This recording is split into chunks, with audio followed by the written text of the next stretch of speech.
invite you up. Yes, no problem at all. And we will just, if you could just wait in the front row, then we'll call you up. Where are the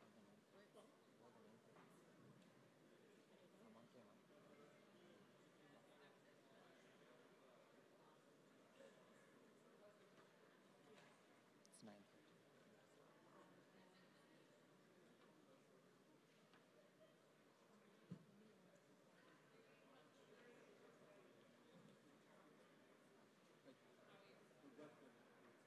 Yes, what do you need for?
leaders to showcase their track records of raising ambition and leadership in delivering real-world actions to address climate change.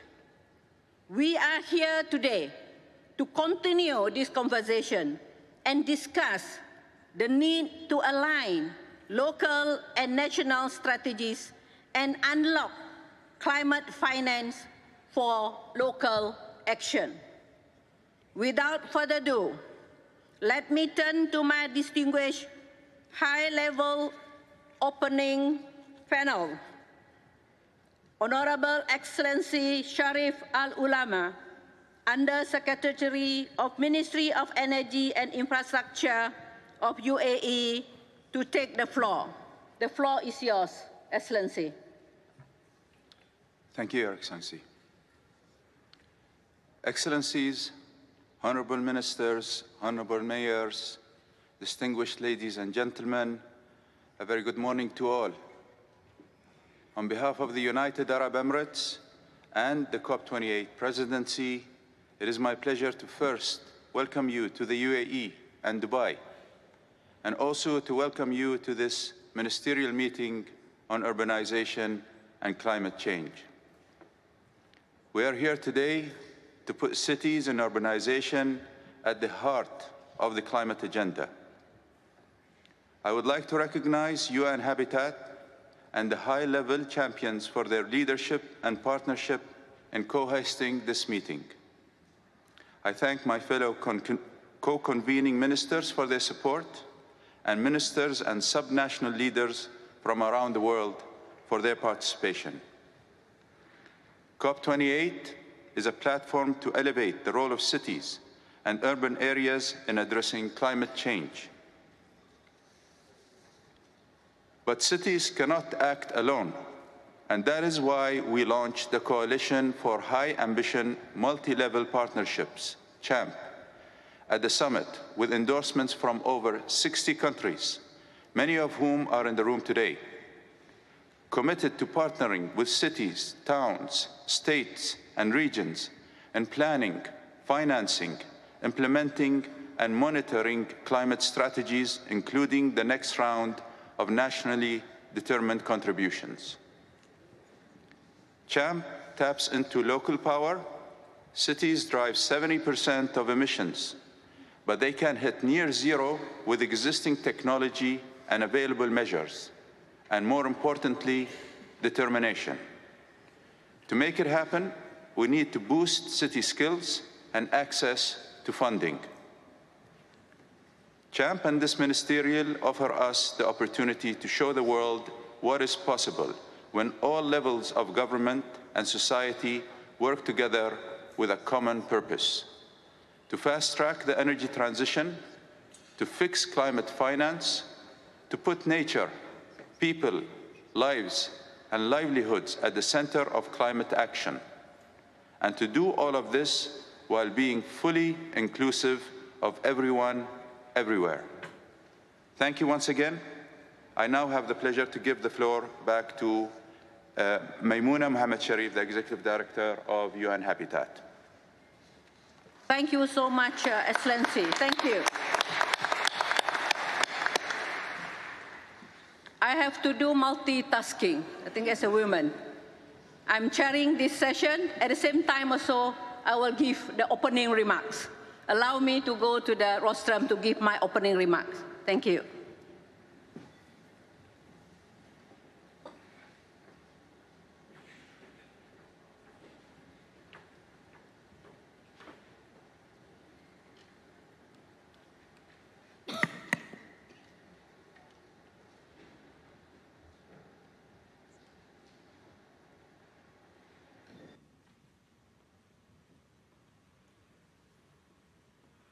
Honorable Minister, Excellencies, distinguished speakers, Ms. Marlene Abigail Bine, Mayor of Makati, Philippines, Professor Diana, I hope I pronounce your name correctly, Olge Volsats, IPCC Vice Chair, Ms. Nandita Prashad, Managing Director of Sustainable Development Group of EBRD, Ms. Karishma Asarpota, UAE COP28 Youth Delegates, Honorable Ministers, Honorable Mayors, friends, ladies and gentlemen. I'm very honored and proud to welcome so many of you to the second ministerial meeting on urbanization and climate change. I greet the approximately more than 60 ministers and more than 100 mayors and more than 1,000 people here in the room and each one of you joining online across the globe. You will remember 1 year ago in Sharm el-Sheikh, the first ministerial meeting was held at COP27, bringing together high-level representatives from 50 countries. We successfully anchored multi-level climate action at COP and integrate the local voices into the COP process. Housing and urban development ministers now speak with the same voices as cities and local government. The strong endorsement of a coalition of high-ambition multi-level partnership, CHAM, for the climate action pledge by more than 64 countries is testament to this. However, we have a long way to go. Here at COP28, we look for strong commitment for multi-level action expressed across the decision and outcome statement. Only 2/3 of the NDCs have significant urban content. Less than 20 NDCs include clearly defined and costed urban climate investment. And this while over 55% of the world population live in urban areas and to be projected to 70% in 2050. Much has been said about multi-level climate action at this COP. Multi-level action will also frame this ministerial meeting. Let me conclude by sharing what this means to me and my expectation and our expectation for the ministerial meeting are: first, we understand that climate change is the defining challenge of our time. It requires all of us to act now. We understand, second, we understand that climate change is complex. It's not easy, but we must act together in a coordinated way across levels of governments, across ministries, across sectors, with civil society, academia, the private sector, the communities, the women's group, and the young people. Third, we understand that climate change affects communities differently. Mayors, the local leaders, are your first responders to crises that converge in cities. Thus, we need to make sure that finance reaches the local level. This ministerial meeting is establishing itself as the peak body for multi-level climate action. We are here to shape global commitment. We are here to bring the voices of cities to the global fora. More importantly, we are here to shape a resilient, just, sustainable future for all. And we are here to stay together. Thank you.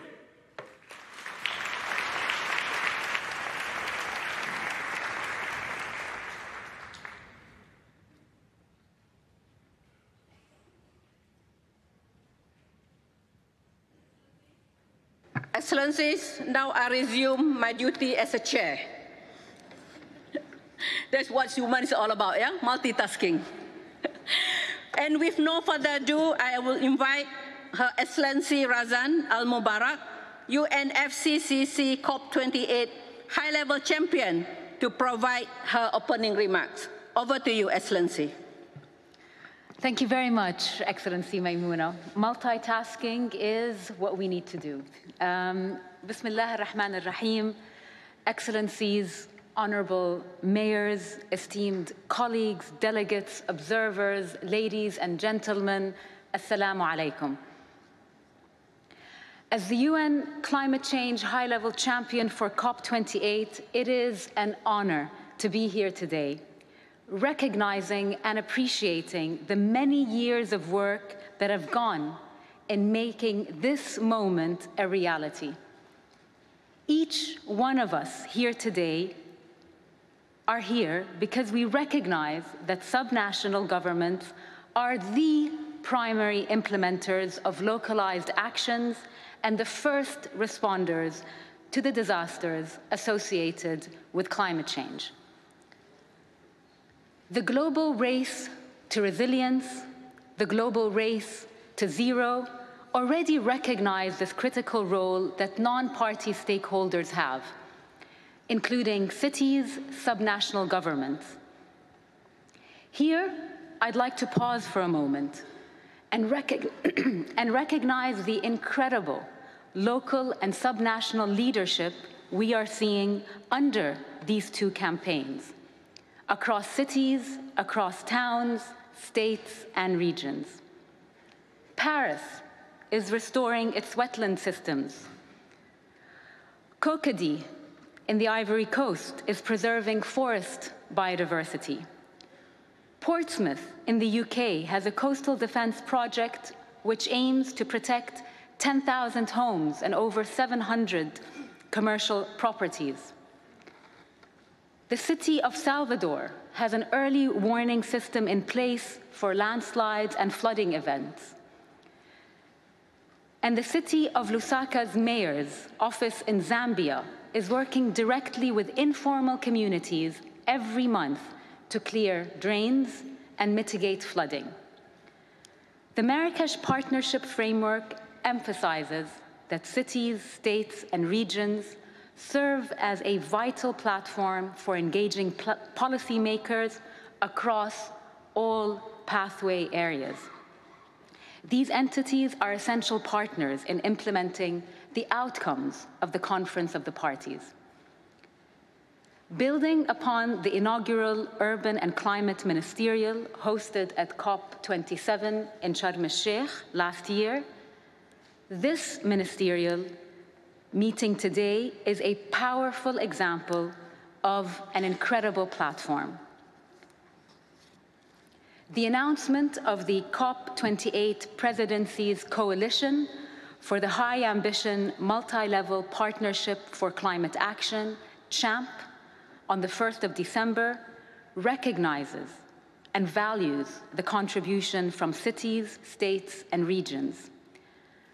As you've heard from Her Excellency Maimouna, CHAMP has been endorsed by now 65 countries, covering 27% of the global population, 53% of global GDP, and 32% of global emissions.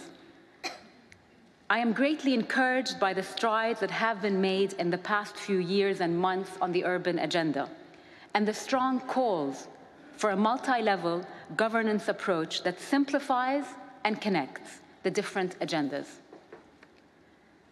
With the announcement of CHAMP, we have an opportunity now to align and streamline the various subnational initiatives, such as the 2030 breakthroughs, the Sharm el-Sheikh adaptation agenda, and SURGE, with other subnational initiatives, and create the bridge that is needed to empower the urban climate agenda.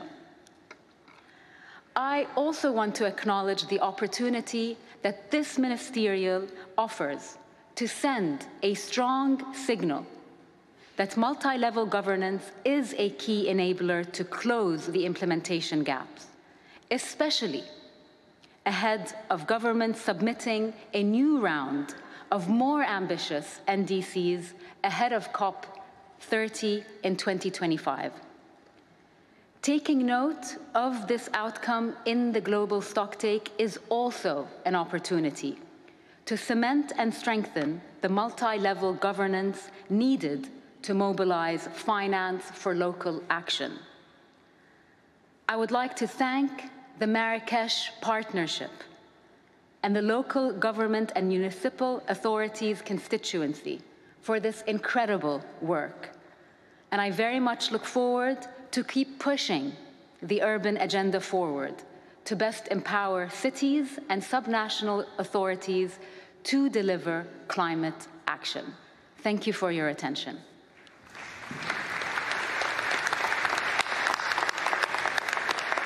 Thank you very much, Excellency Razan. Now over to a local leader voice, Ms. Marlene Abigail Bine, Mayor of Makati from Philippines. The floor is yours. Good morning to everyone. I'm here today not only as the Mayor of Makati City, Philippines, but also as the nominee of the Local Governments and Municipal Authorities Constituency and the focal point of the Innovative Finance Portfolio in ICLE's Global Executive Committee and a board member of GCOM. And I'm also here today representing and speaking in behalf of all subnational governments pursuant to my role as the member of COP28 Advisory Board. Yes, we women love to multitask. Climate change is a pressing global issue that demands local solutions, and local governments are at the forefront of this battle. These local governing bodies often exhibit more ambition in climate action compared to national governments, a fact that is evident from reports and initiatives presented at COP28. However, their potential is frequently hindered by limited access to climate financing. To address the crucial financial gap for local investments, there's a need to act at all levels of government. We are living in a unique time with the COP28 hosting the very first local climate action summit, which is a clear recognition of the critical role local leaders play in reducing emission and addressing climate risk. During LCAS, we also heard the call for a reform of MDBs, which needs to be urged to transform them into banks for cities, concentrating on comprehensive climate investment projects. The collaboration between MDBs and local governments should aim to establish dedicated urban financing programs, forge stronger connections between national policies and local actions, and develop financial instruments that align with urban realities. During LCAS, the COP28 presidency also launched the Coalition for High Ambition Multi-Level Partnerships, or CHAMP. CHAMP is a product of consultations with subnational and national leaders. It has been endorsed by 65 countries mutually committed to finding a new, inclusive, and ambitious approach to updating nationally determined contributions through stronger collaboration among all levels of government. Through CHAMP, there is a real opportunity for inclusive dialogue that positions local governments as active participants in climate action and not just as beneficiaries. Therefore, we commend COP28 presidency for their bold leadership and inclusive approach and collaboration with the LGMA constituency. To conclude, the role of governments is indispensable in the fight against climate change. Our unique position creates or enables us to address the specific needs of our community swiftly and effectively through direct climate action. I invite all national governments to join CHAMP and work with local governments in a holistic and collaborative approach that is key to creating resilient, sustainable cities in the face of global climate challenges. Thank you very much.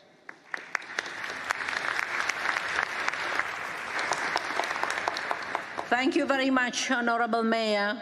CHAMP is surging. The science is clear on the climate change. Over to Professor Diana Urch-Worsap from the IPCC to provide a voice on climate change science.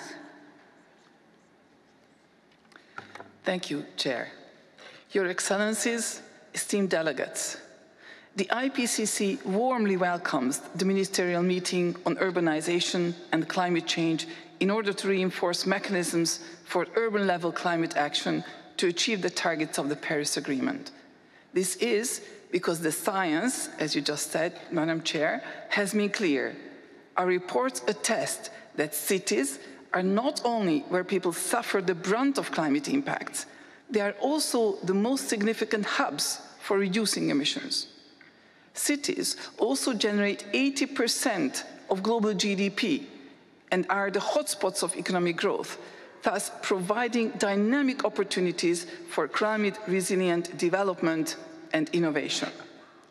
Cities are also home to a broad range of opportunities to build synergies among mitigation, adaptation, as well as sustainable development goals, in neither of which we can afford continuing to operate in silos. Among the wide spectrum of such opportunities to be highlighted in the following interventions, I just want to give one example from our reports. Urban green and blue infrastructure, including street trees, permeable surfaces, and ponds, mitigate climate change and adapt to its impacts through sequestering carbon, reducing urban heat islands, cooling neighborhoods, reducing energy and water demand, as well as stormwater runoff. Globally, urban trees already store over 7 gigatons of carbon. Among the further sustainable development co-benefits are improving air quality, as well as mental and physical health of urban dwellers. With aggressive and immediate mitigation policies, urban greenhouse gas emissions can reach a maximum of 3 gigatons of carbon dioxide equivalent by 2050. However, cities can only achieve near net zero emissions through deep decarbonization, entailing 3 broad strategies concurrently. 1, reducing urban energy and material consumption across all sectors. 2, electrification and switching to net zero emission resources. And 3, enhancing urban carbon uptake and stocks. Distinguished delegates, with increasing emphasis on cities, as well as burgeoning action in cities related to climate change, we need to ensure that efforts are underpinned by the best available science. We have no time to lose with failures or maladaptation. Therefore, the processes we are strengthening here today in this meeting will strongly benefit from the upcoming IPCC special reports on cities and climate change, which will uniquely scoped and co-written also by the urban practitioner community. The IPCC very much looks forward to an increasing cooperation with the UNFCCC and urban decision makers in the field of evidence-based urban climate action, which is pivotal to achieving the targets of the Paris Agreement. Thank you. Thank you very much, Professor. Now over to Ms. Nandita Prashad, Managing Director of Sustainable Infrastructure Group of EBRD, to provide us with the insight on climate finance. Over to you. Thank you. Your Excellencies, on behalf of the European Bank for Reconstruction and Development, I welcome this opportunity to speak at this ministerial and share our experience of developing a direct financing program for cities. Cities are at the forefront of the climate crisis, but as we heard already, also lie at the heart of its solution. Cities in the EBRD regions face numerous challenges, including insufficient infrastructure investment, poor air quality, and historical legacies of high energy and carbon intensity. Many cities in our region are also particularly vulnerable to the impacts of climate change, with increased heat stress and extreme weather events. So to address these challenges, the EBRD has developed its flagship urban program, EBRD Green Cities, with the aim of building a better and more sustainable future for cities and their residents. At the core of this program is working directly with the cities to assess and prioritize their environmental challenges and develop a Green City Action Plan, or GCAP as we call it, to tackle these challenges through policy interventions and clearly identified sustainable infrastructure investments. We currently have 60 green cities in the program, ranging from small cities like Mediaș in Romania to the largest ones in our region, Istanbul and Cairo. The program is very successful in that it actually delivers projects. So far, EBRD has provided nearly 3 billion euros to 88 green city infrastructure projects, many directly to cities and municipalities or their utilities. Importantly, these projects have a cumulative CO2 savings impact equivalent to taking 1 million cars off the road each year. So some examples of the kinds of projects these include: electric buses in Amman, pioneering solar thermal district heating in Pristina, metro projects in Cairo and Istanbul with a focus on resilience, affordable green housing in Ulaanbaatar, and flood protection in Chisinau. The program also has at its core the decentralization and empowering of cities, both in terms of decision-making, but also fiscal action. This is fully aligned with the COP28 presidency's CHAMP initiative, intended to drive better engagement between national and subnational governments, including cities, in the planning, financing, and implementation of climate strategies. EBRD targets adoption of the GCAPs only after consultations with all stakeholders to ensure true ownership by the municipalities and their residents and continuity across changing administrations. Most importantly, GCAPs are public documents available to all investors and financiers, other multilateral development banks, as well as the private sector. They are proving to be a great example of how to mobilize financing for cross-cutting mitigation and adaptation projects with a mix of public and private financing for cities. Needless to say, we at EBRD remain firmly committed to delivering climate finance to our cities and municipalities. Thank you.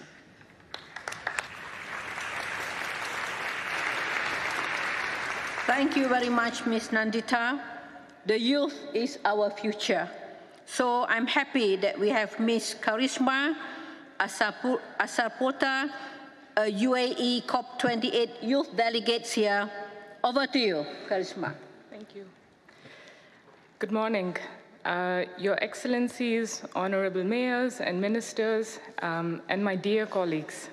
My name is Karishma Asarpota. I'm a UAE National Youth Climate Delegate and the co-founder of the Cities Working Group under Youngo. I'm very grateful to be here today speaking to all of you on behalf of youth. Intergenerational equity can only be achieved through providing equal opportunities and participation on all fronts. The 2021 Glasgow Climate Pact, paragraph 64, urged parties and stakeholders to ensure meaningful youth participation and representation in multilateral, national, and local decision-making processes. This is a commitment that we have all made to youth, and this includes everyone in this room today. We need to now move from discussion to action to meaningfully engage youth. But what does this actually look like? At the global level, we need to strengthen youth contribution in UNFCCC processes like the Global Stocktake, Nationally Determined Contributions, National Adaptation Plans, and National Biodiversity Strategies and Action Plans. Currently, only 8 NDCs mention youth. The youth stocktake that was conducted by Youngo assessed the prospects and challenges for integrating youth into the UNFCCC processes. This should be undertaken by all parties at both the national and subnational level. At the local level, we need to ensure the relevant and significant participation of youth in decision-making processes towards making our cities inclusive, safe, resilient, and sustainable. For example, 26 cities and regions conducted local stocktakes. These were official contributions to the first global stocktake of the Paris Agreement facilitated by the local government and municipal authorities constituency. These local stocktakes, or mini COPs in city halls, not only included youth, but were led by youth in Nairobi, Kampala, and Accra. 4 main calls came from the youth-led local stocktakes.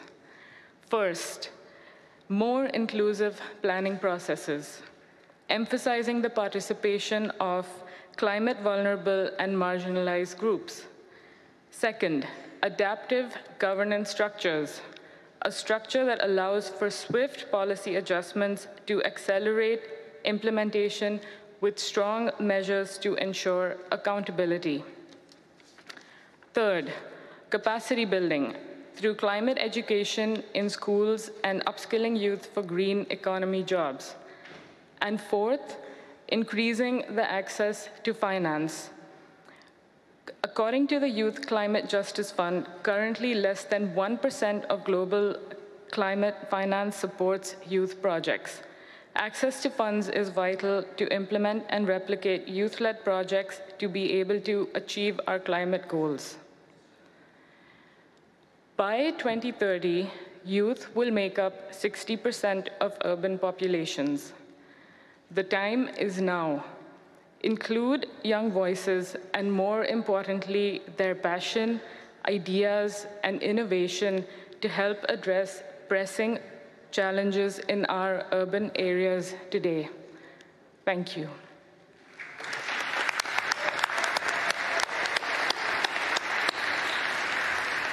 Thank you very much, Karishma.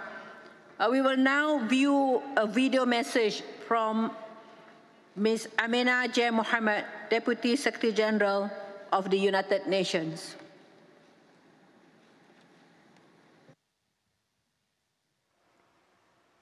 Excellencies, ladies and gentlemen, cities are at the epicenter of climate action and sustainable development. They generate more than 80% of global GDP and 70% of greenhouse gas emissions. Cities must be leaders of climate action to keep the 1.5-degree goal within reach. Today, 1 billion people still live in urban slums and are especially vulnerable to climate disasters such as floods, heat waves, and sea level rise. 90% of the world's urban areas are located along coastlines. And with 70% of the world's population expected to live in cities by 2050, urban areas are becoming even more central to the transformations we seek to achieve in the 2030 Agenda for Sustainable Development. The task before us at this second ministerial meeting on urbanization and climate change is clear. We must articulate an urban transition plan that drives local climate action and sustainable development with greater ambition and more robust funding at speed and at scale. Mayors around the globe comprehend the urgency and impact of localization on climate mitigation and adaptation.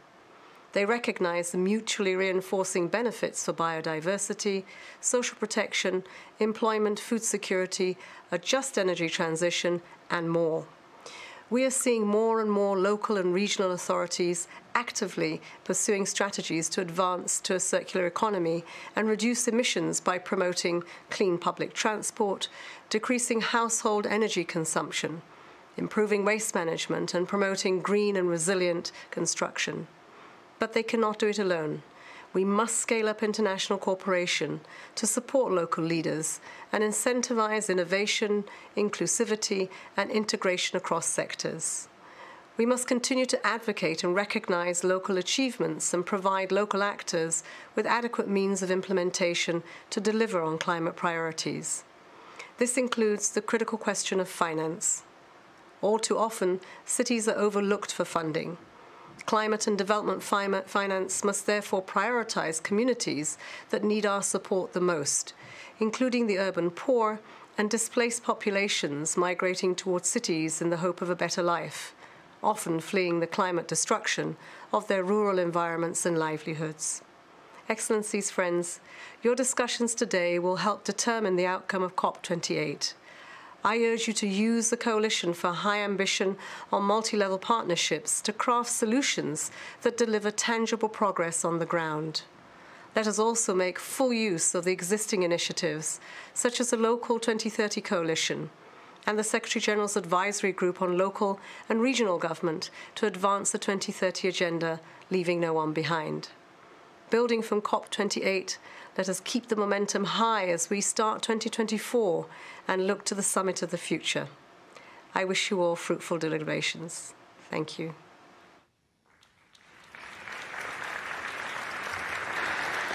Thank you so much, Madam Amina, for your message. Now I would like to thank all my panelists. Please offer them a round of applause. And with this, I would like to invite my fellow co-convening countries and moderator, Mr. Gregor Robertson, the Global Ambassador from the Global Covenant of Mayors for Climate and Energy, to join me here on stage. Gregor, over to you.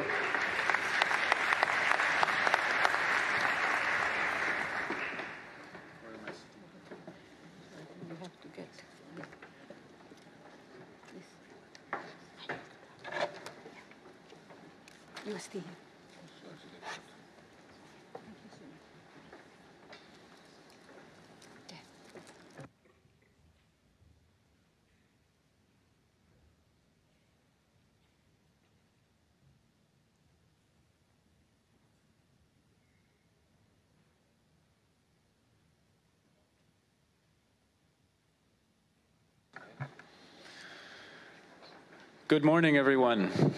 How's everybody feeling? Good, good. Welcome to Cities Day here at COP28. A huge thank you to our host UN Habitat, to the COP28 presidency, who've brought us together in an unprecedented way.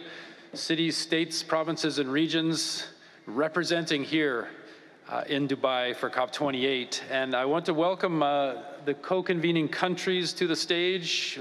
United Arab Emirates and Brazil are already up here. I'll invite our Kenya, Malaysia, Papua New Guinea, and Egypt representatives to join us here on the stage as co-conveners. And before we hear from our co-convening countries, I'll just open with a few remarks. First and foremost, acknowledging, as my friend and fellow former mayor, Maimouna said, this is the second ever ministerial. It's also the first ever ministerial meeting on urbanization and climate change that will issue a joint statement of outcomes and recommendations with the local Climate Action Summit. So that's an unprecedented step. What we say here today is important, critical to our future.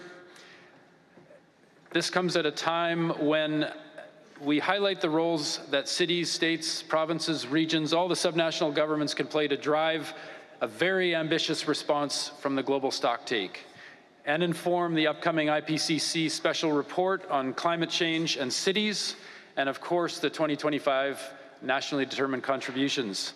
As former mayor in the beautiful city of Vancouver, Canada, I encourage ministers who are present today to endorse the COP28 presidency's CHAMP initiative. We've heard the CHAMP championed here this morning. We have 65 countries, and we want lots more countries joining and building that momentum, as Maimouna said, especially ahead of the NDCs in 2025. Our communities are facing unprecedented tragic impacts from climate disasters. People are counting on all of us to do everything that we can possibly do to tackle the climate crisis, to decarbonize and build resilience in all of our cities globally. That's what brings us here today and carries us forward. With that, I will give the floor to our co-convening countries, beginning with Kenya.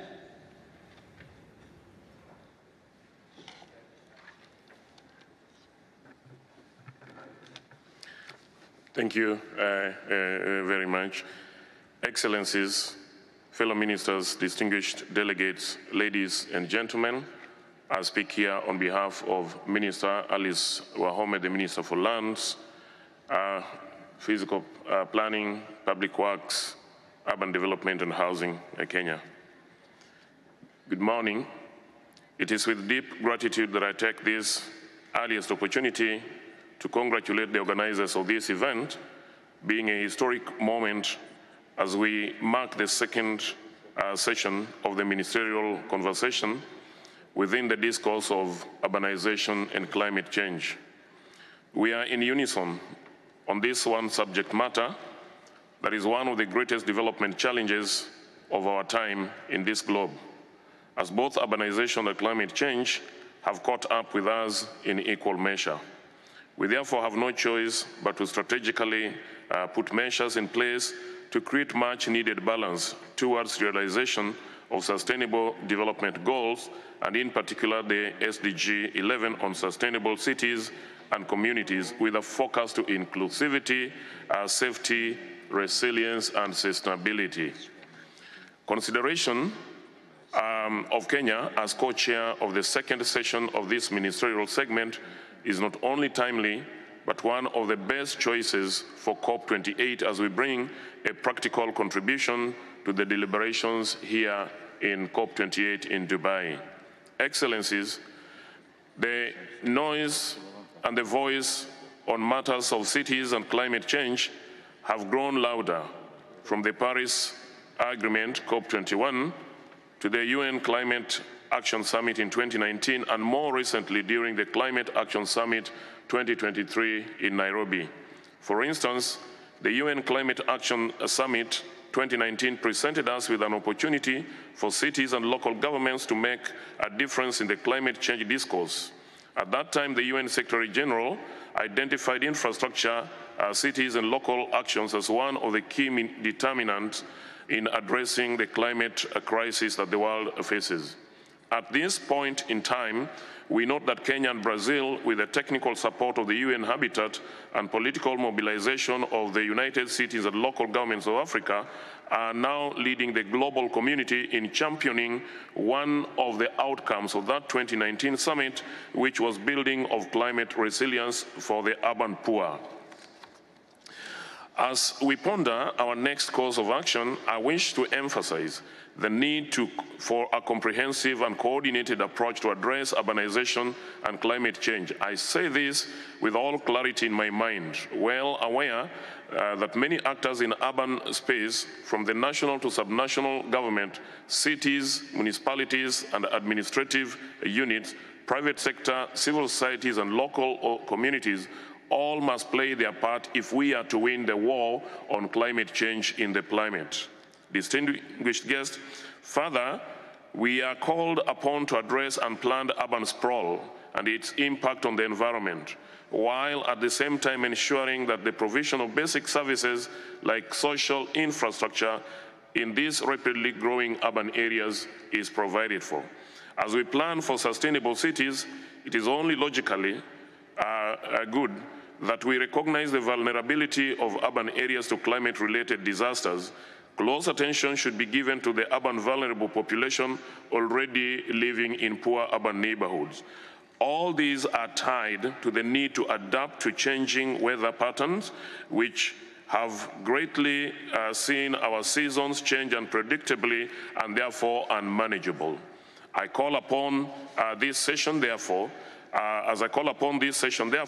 to take note. In conclusion, it is important that we also include the gender lens in the design and the planning of our urban areas because this is something that has missed, and therefore in the resilience of our cities we have not planned for an inclusive genderization of our urban areas, therefore leaving the gender divide vulnerable and without attention.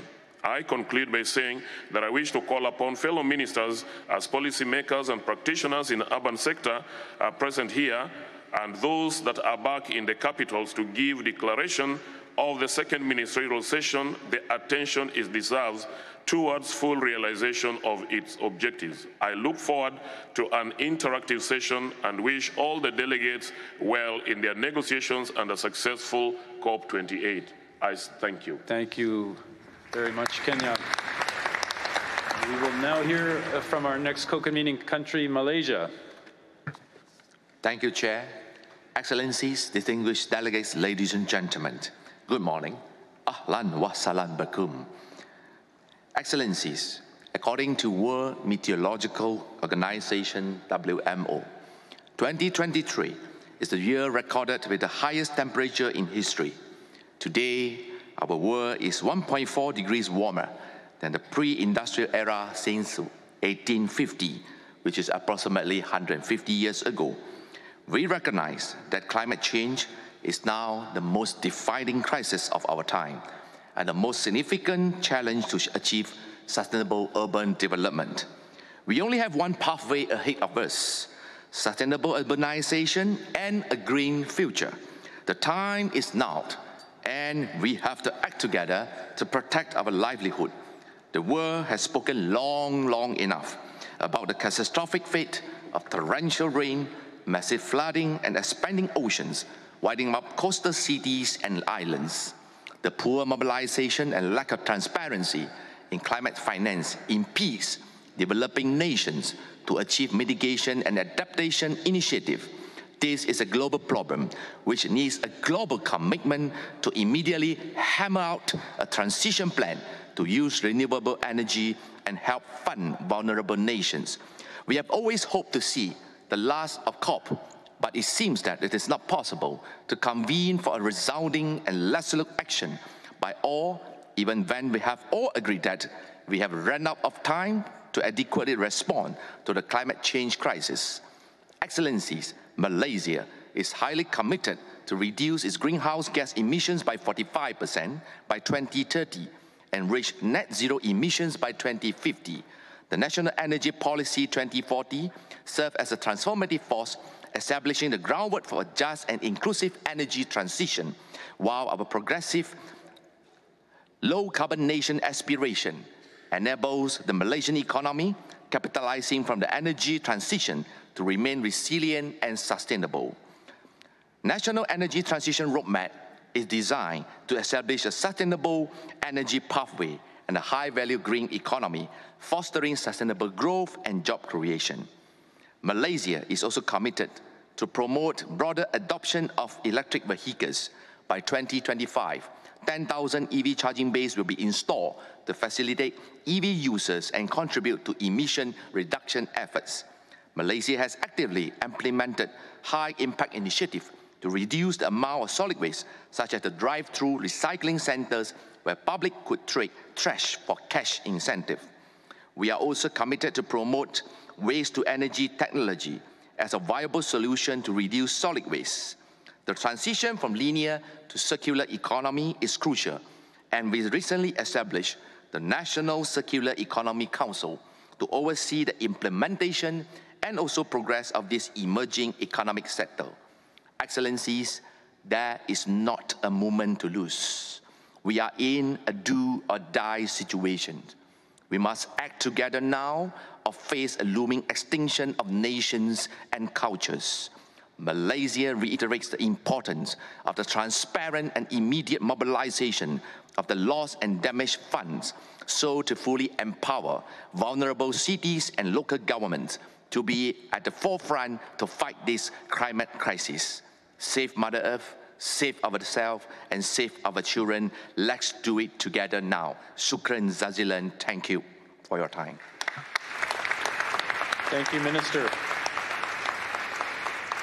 Thank you, and we will hear from the other co-convening countries in the second segment. We're now going to shift gears and hear from the Twinning for Multi-Level Action countries. And in this section of the meeting, we're going to hear from representatives from national level governments and subnational leaders together from their countries. And we are going to begin this, I believe it's 4 minutes from each country. And just a reminder to everyone, so 2 minutes per speaker. If people go over their 2 minutes, we're going to be here a lot longer this morning, into the afternoon, I would expect. So I'll just remind all the speakers to keep their remarks to 2 minutes. And in this case, we hear from the country and a subnational, starting with my home country of Canada.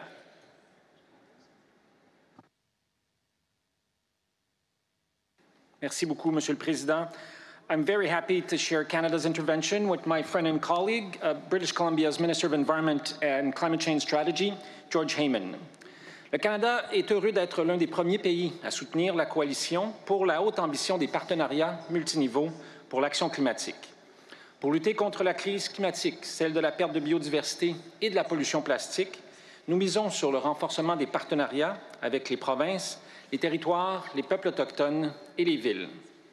Since the beginning of COP28, I've said consistently, keeping 1.5 within reach and halting and reversing biodiversity loss is only possible with ambitious policies, strong partnerships, and shared sense of accountability.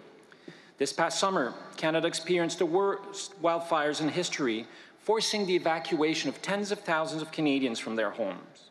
To protect citizens, my government worked closely with those on the front line of these fires, including, for instance, city councillors and Indigenous leaders. In Canada, we have enshrined our 2030 NDCs of 40 to 45% emission reduction and our goal of carbon neutrality into law.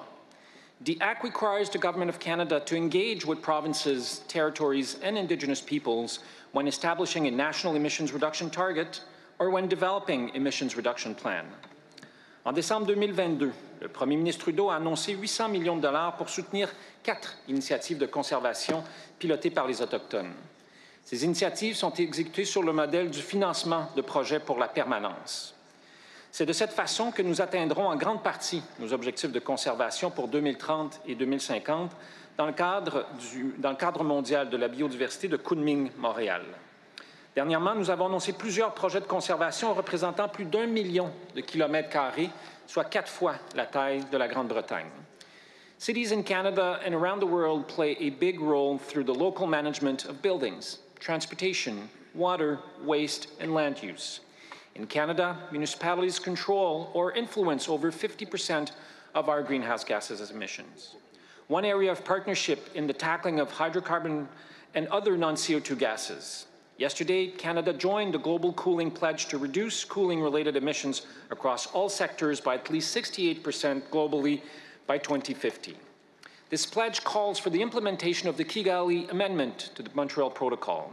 If fully implemented, this deal can prevent up to an estimated 0.5 degrees Celsius of warming by 2100 and increase the health quality of cities everywhere. The Montreal Protocol and the associated Kigali Amendment has resulted in emission reduction equivalent to over 135 billion tons of CO2. That's why today I'm announcing a contribution of more than $30 million to the replenishment of the multilateral fund of the Montreal Protocol. Canada is proud to host a secretariat of this institution. The Multilateral Fund is regarded as a highly successful instrument and has ensured the compliance of developing countries with the protocol and phase out of most ozone-depleting substances globally. The more we support each other, the further we will go. Thank you. Merci.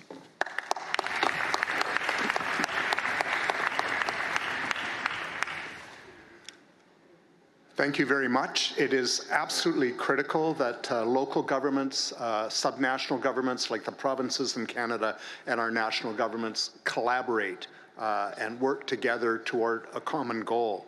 We have tremendous leadership at the community and local level. It is our desire as a province to support local governments in taking action to lower their emissions and serve their citizens through measures such as transit-oriented development, establishing building codes, step codes that people can adopt in various layers to achieve zero carbon building standards.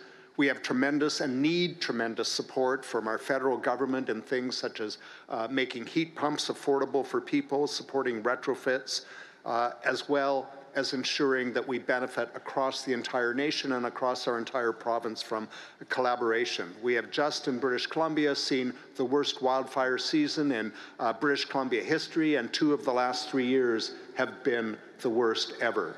Entire cities were threatened and municipalities threatened and evacuated.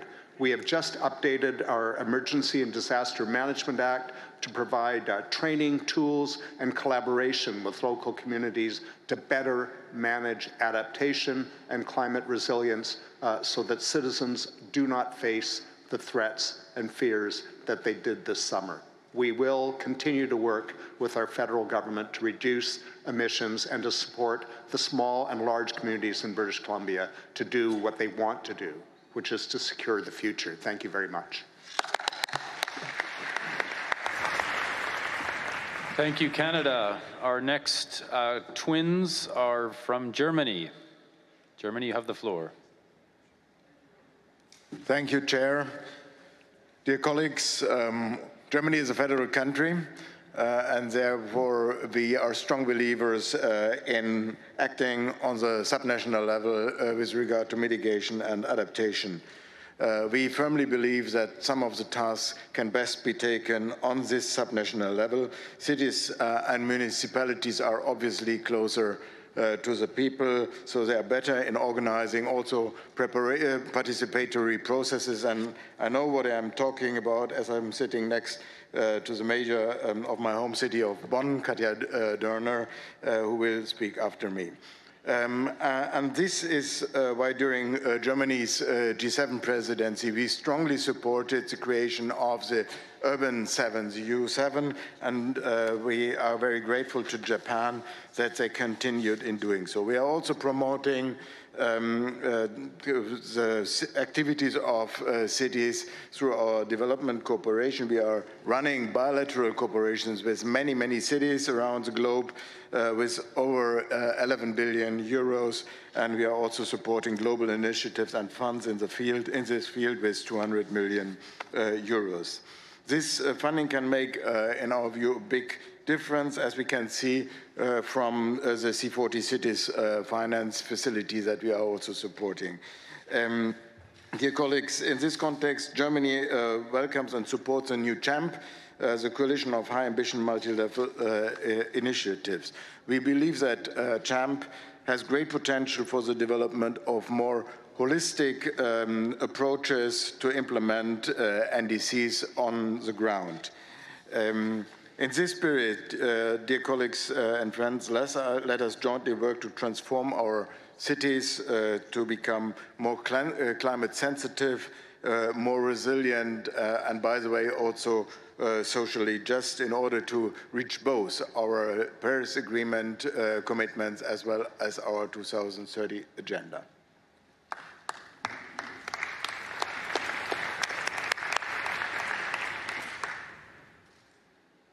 So thank you very much, esteemed Chair, Excellencies, dear fellow mayors.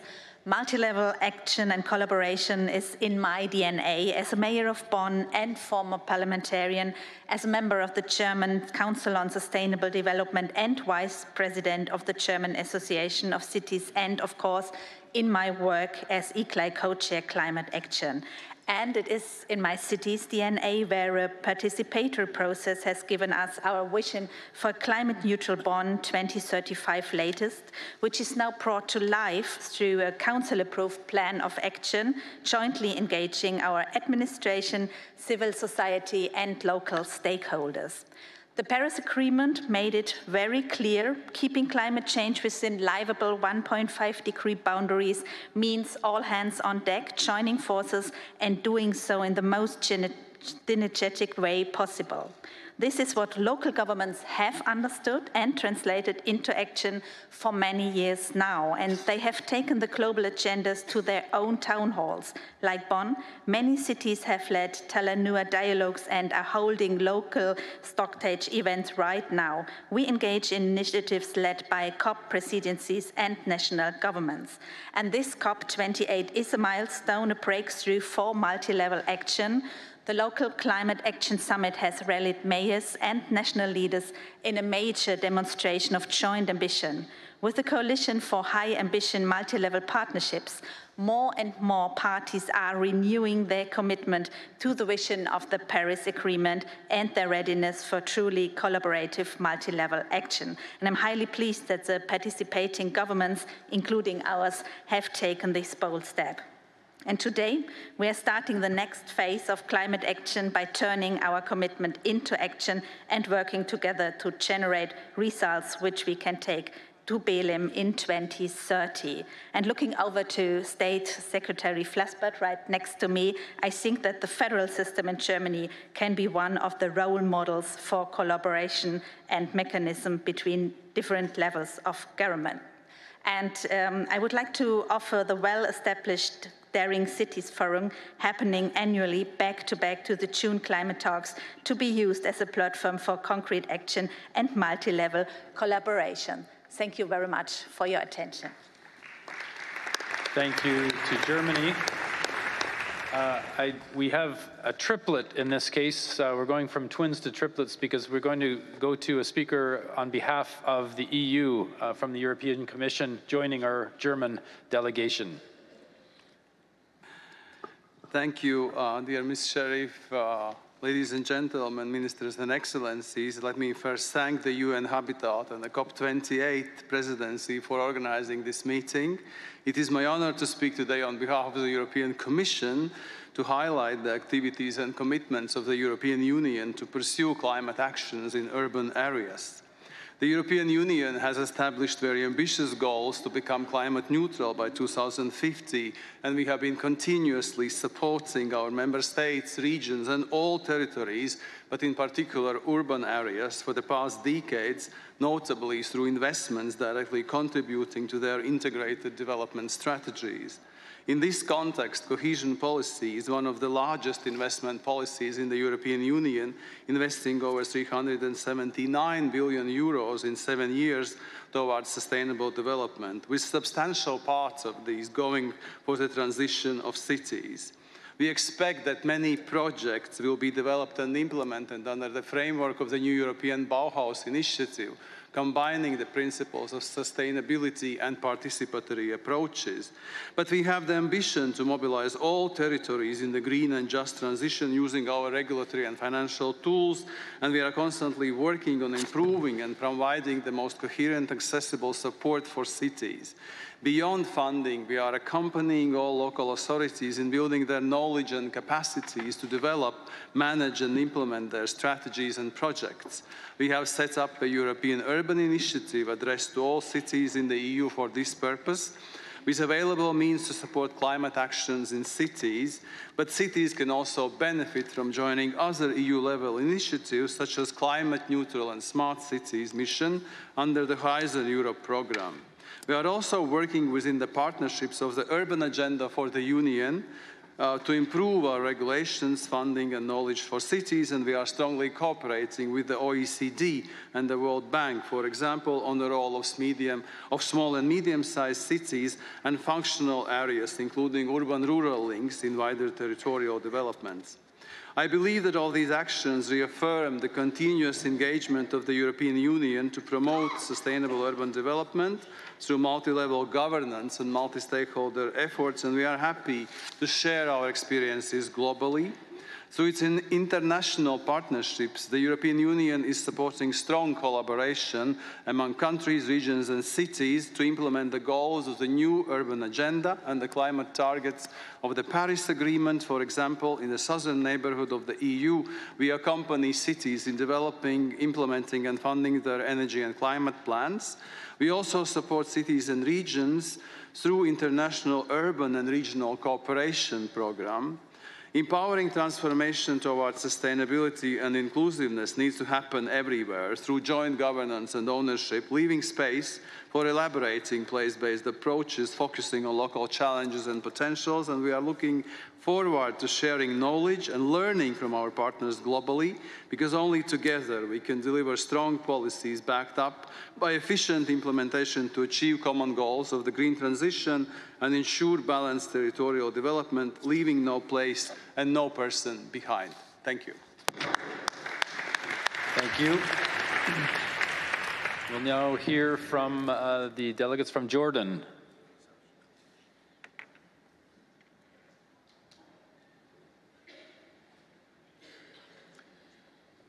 Excellency, mayors, ladies and gentlemen, assalamu alaikum.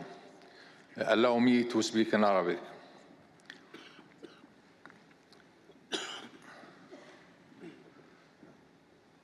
أتحدث اليوم باسم معالي وزير البيئة وباسم مدينة عمان.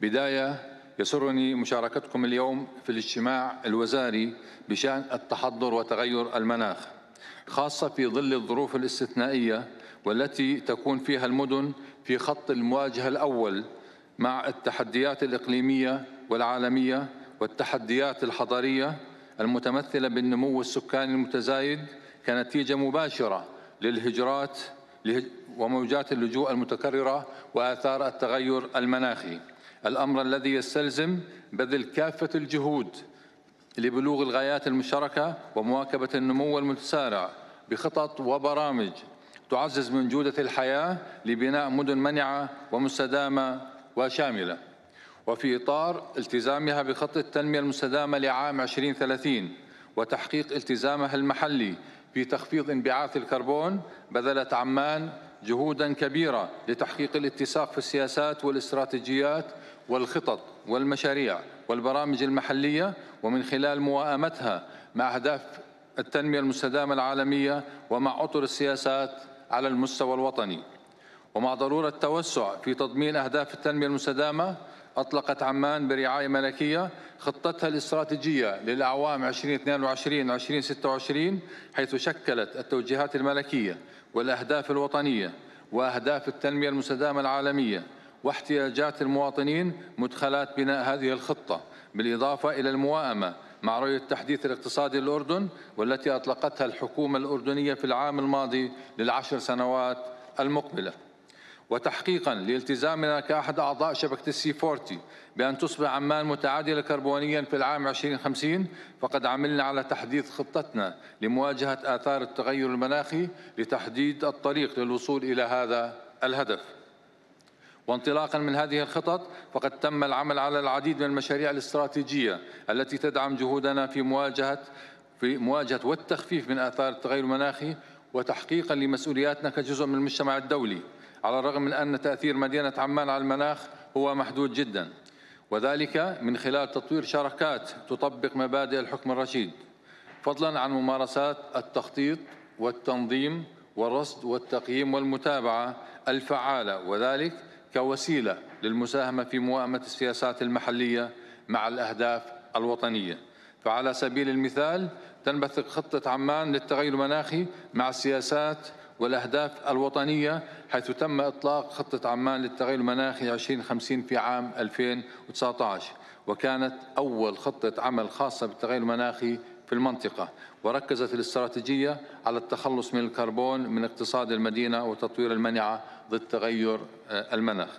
كما تم تطوير خطة عمان مدينة خضراء في العام 2021 لتحسين الأداء البيئي لمواجهة التحديات البيئية الحضرية الحالية والناشئة، وتم إعداد هذه الخطط بتعاون مباشر مع وزارة البيئة باعتبارها الجهة الوطنية التي تتحمل مسؤولية العمل المناخي، حيث تتوافق هذه الخطط مع السياسات الوطنية للتغير المناخي وتساعد على الوفاء بالتزامات الأردن بموجب المساهمات المحددة وطنياً، والتي تم تحديثها في عام 2021 من خلال زيادة الالتزام بخفض انبعاثات الغازات الدفيئة من 14% إلى 31%، مع توجه انتقال البلاد نحو اقتصاد ومناخ منخفض الكربون وتنمية تتعامل بشكل مرن مع المناخ.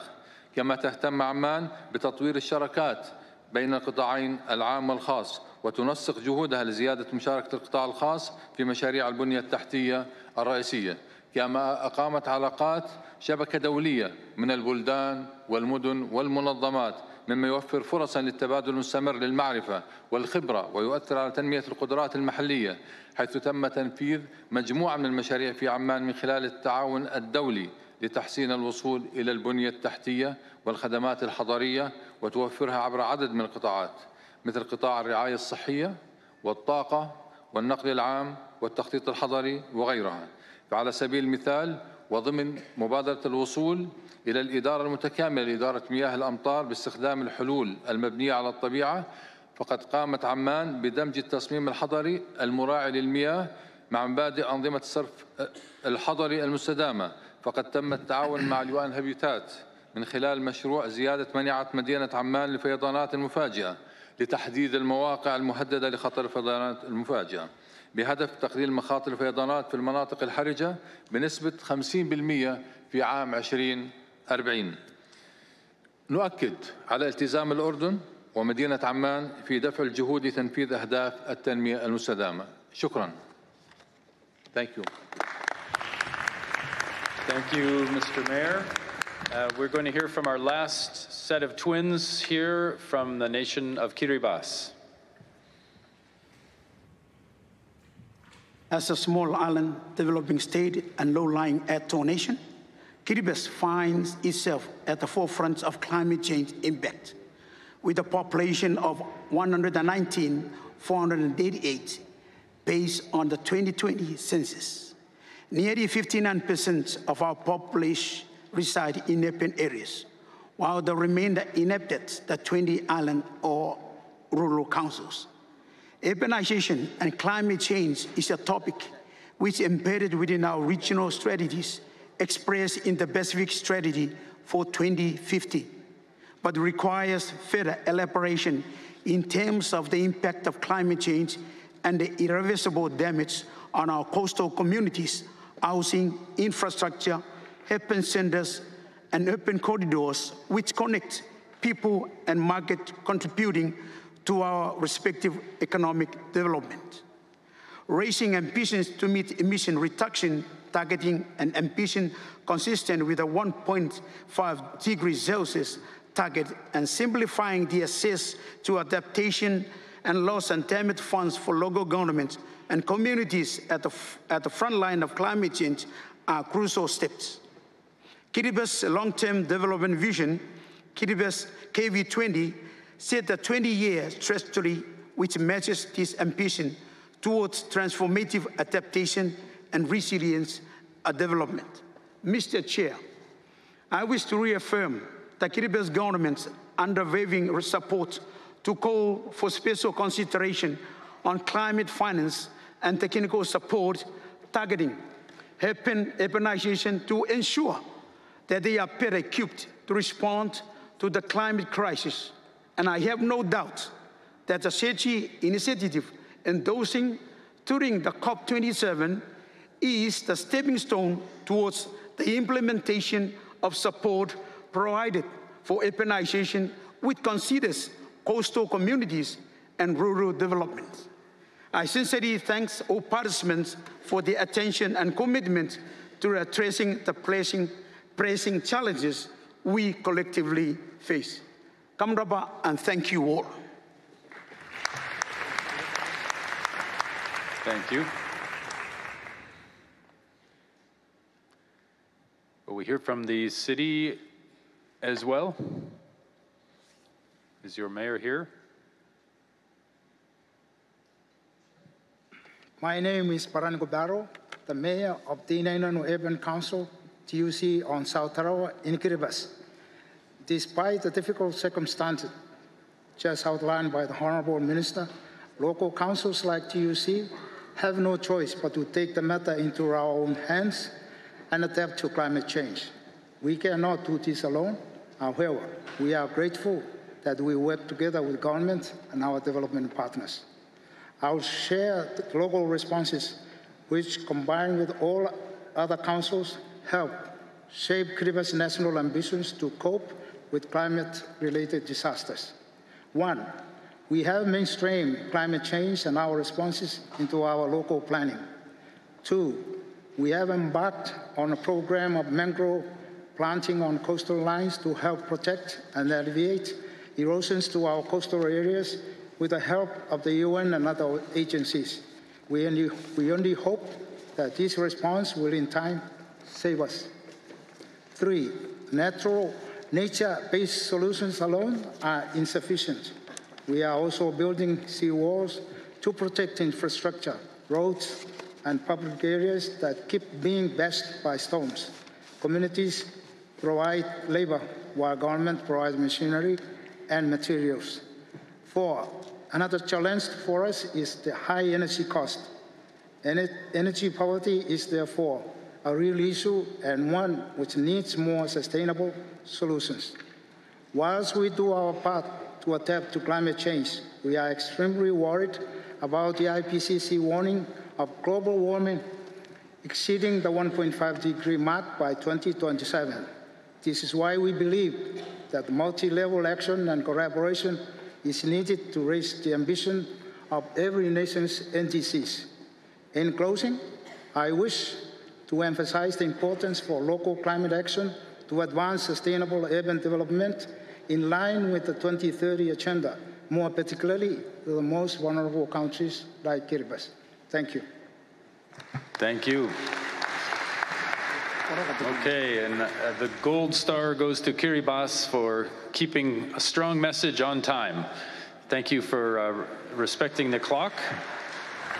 We are going to now hear from interventions on multi-level climate action and partnerships. We're first going to hear interventions from ministers, followed by government representatives. And just to remind everyone, when I give you the floor, make sure to hit the button on your microphone, the red light, so you know your mic is live. I will call the country name first, and then it's go time for you. We have 2 minutes each, and again, I'll remind everyone, time is ticking away on us this morning. We've gone well over time already, so everyone staying under their 2 minutes is very important to keep this session from going on too long or for us being booted out of the room. So keep under 2 minutes. If you have to revise and shorten down your remarks, I know your staff worked very hard with you on these remarks, but keeping in mind everyone needs to speak here today, please keep those remarks under the 2 minutes. And there will be, the clock ticks down and then it starts ticking back up again. So if it's going up, you're over time and it's time to wrap up. Thank you very much. And we're going to hear now from ministers, beginning with the country of Bahrain. شكرا معالي الرئيس. أيها الحضور الكريم، بداية أتقدم بجزيل الشكر لدولة الإمارات العربية المتحدة الشقيقة على كرم الضيافة وعلى هذا الجهد الرائع في استضافة وتنظيم هذه القمة العالمية المهمة.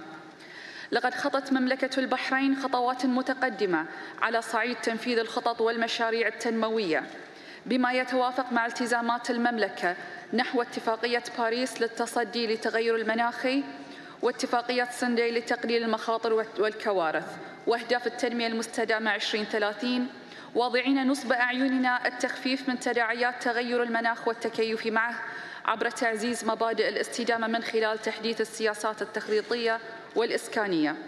وأود هنا التنويه إلى تجربة المملكة في مجال التخطيط والتطوير العمراني والحضري بالتوافق مع الهدف 11 من أهداف التنمية المستدامة 2030، حيث تبذل الحكومة جهوداً مستمرة لتطوير المعايير التخطيطية بما يضمن استدامة المدن عبر تحديث الاشتراطات التنظيمية للتعمير لتعزيز الإقبال على الأراضي الزراعية من خلال جملة من التعديلات، منها إضافة نسبة الاستعمال التجاري يصل إلى 20% من مساحة الأرض، وزيادة نسبة البناء السكني في الأراضي الزراعية بنسبة تصل إلى 90% بتبني حلول البناء العمودي دون الإخلال بالمسطحات الخضراء.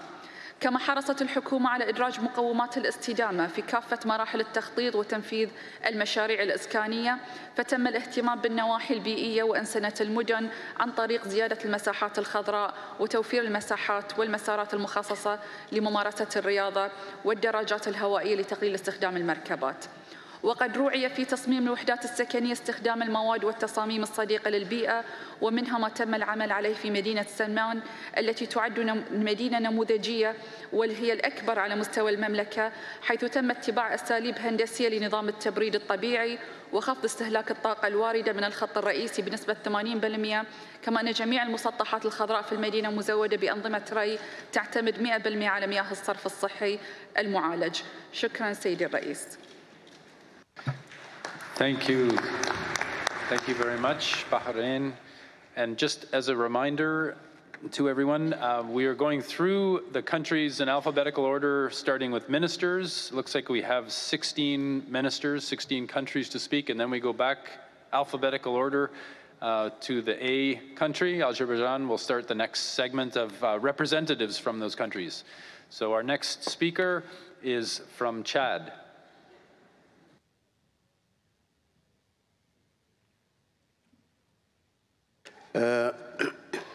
Merci. Madame la directrice exécutive d'ONU Habitat, Mesdames et Messieurs les ministres, Mesdames et Messieurs les maires, distingués participants, je voudrais avant tout propos exprimer mes remerciements aux Émirats arabes unis de la ville de Dubaï pour leur hospitalité.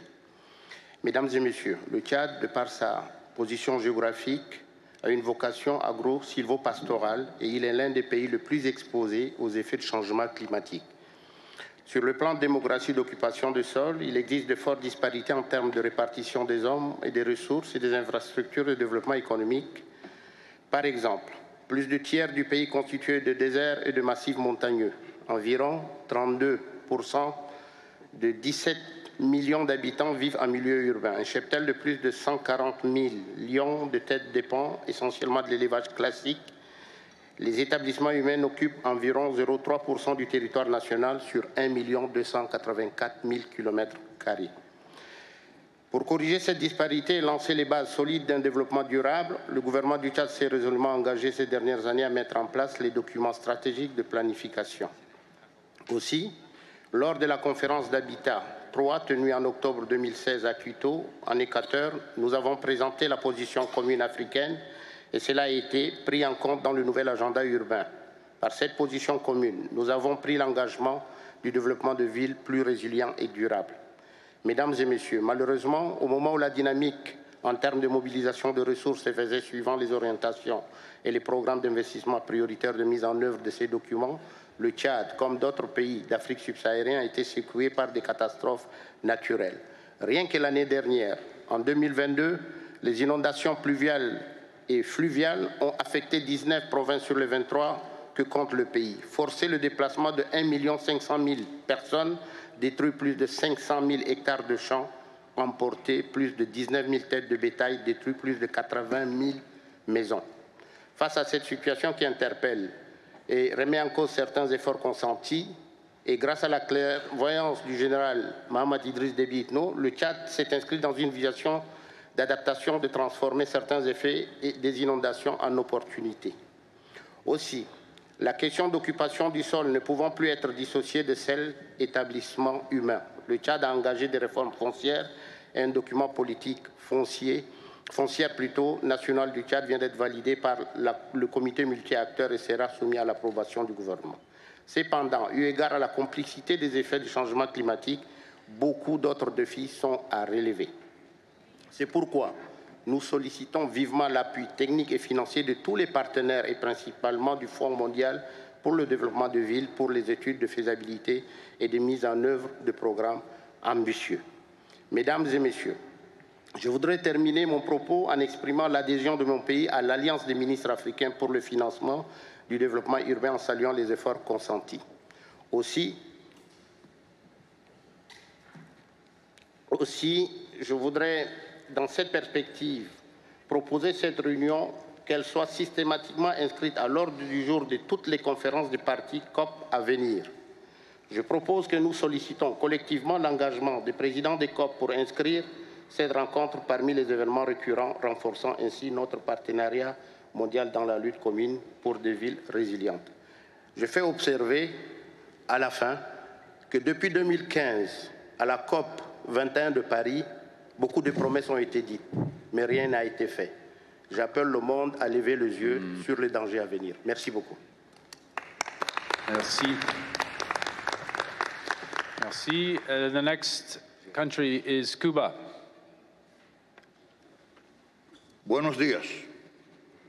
El Plan de Estado para la implementación de la nueva Agenda Urbana en Cuba constituye el programa de acción multinivel de la política urbana nacional. Su elaboración fue resultado de la construcción colectiva. Se mantiene su monitoreo y evaluación mediante las rendiciones de cuentas a los órganos administrativos y legislativos de la nación. Su gestión se realiza desde el ámbito nacional y local.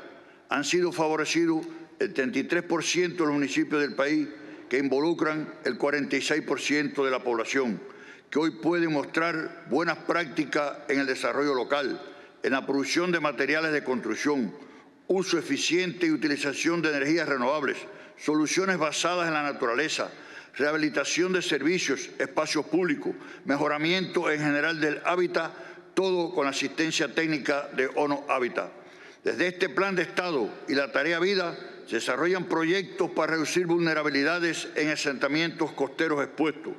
Se fortalecen capacidades que permiten acometer medidas de mitigación y adaptación de forma paulatina y anticipatoria para hacerlas más resilientes y adaptables, lo cual demuestra la voluntad política del Estado cubano en el cumplimiento de los acuerdos de París. El reconocimiento del bloqueo económico, comercial y financiero que durante más de 60 años el gobierno de Estados Unidos ha impuesto al pueblo cubano constituyen el principal obstáculo para avanzar en la ejecución de acciones de adaptación. Cuba, pequeño estado insular, como consecuencia de los efectos del cambio climático, es azotado por eventos meteorológicos extremos cada vez más frecuentes.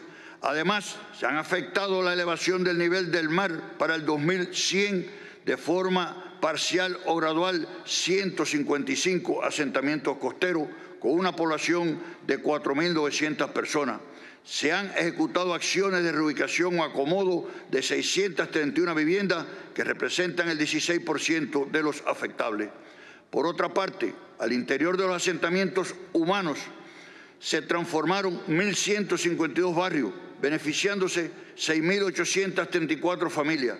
Con estas acciones se redujo de 4,45 a 4,04 la proporción de la población urbana residiendo en barrios precarios. Destacar que Cuba favorece y apoya iniciativas y oportunidades de cooperación de financiamiento dirigida al desarrollo de ciudades y comunidades resilientes y sostenibles para enfrentar el cambio climático y la prevención de desastres, la cooperación sur-sur y el acceso a mecanismos financieros. Muchas gracias. Gracias, Minister. Our next country is Ethiopia. The Minister from Ethiopia. Good morning, everyone. Your Excellency, Maimouna Mohammed Sharif, Executive Director, UN Habitat, Honorable Ministers, Excellencies, distinguished guests, ladies and gentlemen. I would like to thank the government of United Arab Emirates, the UN Habitat and UN Climate Change High-Level Champion for COP28 for this important meeting on urbanization and climate change at COP28. Ethiopia is undergoing rapid and dramatic urbanization. The urban population is growing at over 4.5% a year, primarily driven by migration to urban areas, which is likely to accelerate as economic opportunities in cities continue to expand, and by the rise of new urban settlements. Of the total population of Ethiopia in 2023, some 100 million people, roughly 26%, are living in the urban settlements. By 2025, this number is expected to reach 28%, and by 2035, some 40% of the total population will reside in urban areas. Your Excellencies, developing countries like Ethiopia are more vulnerable to the adverse impacts of climate variability and change. Ethiopia has been identified as one of the most vulnerable countries to climate variability and change, and is frequently faced with climate-related hazards, commonly drought and floods. Ethiopia has climate change policies, strategies, and programs in place, and has started adaptation interventions against adverse effects of climate change. Ethiopia has put in place a climate-resilient green economy strategy, and in 2020, the term Low Emission and Climate Resilient Development Strategy 2020 to 2050. Cities are centers for economic growth of Ethiopia, but they are facing the onslaught of the climate crisis. Both extreme and slow onset of events have compromised urban infrastructure, including transport, water, sanitation, and energy system. Urban population exposed to high temperature and are prone to flooding. And as the mass of humanity continues to locate in our urban areas, we have a formidable challenge ahead of us to build climate-friendly and resilient cities. In order to overcome these challenges, first and foremost, we are very much committed around urban cooling, sustainable building, transport system, and construction in our development plans, programs, and projects. Initiatives such as integrated waste management and urban green infrastructure development are few initiatives worth mentioning. We are also working with development partners to strengthen the regulatory and legal frameworks to institutional coordination mechanisms to integrate these initiatives within urban system by involving small and micro enterprises as a business entities to ensure financial sustainability.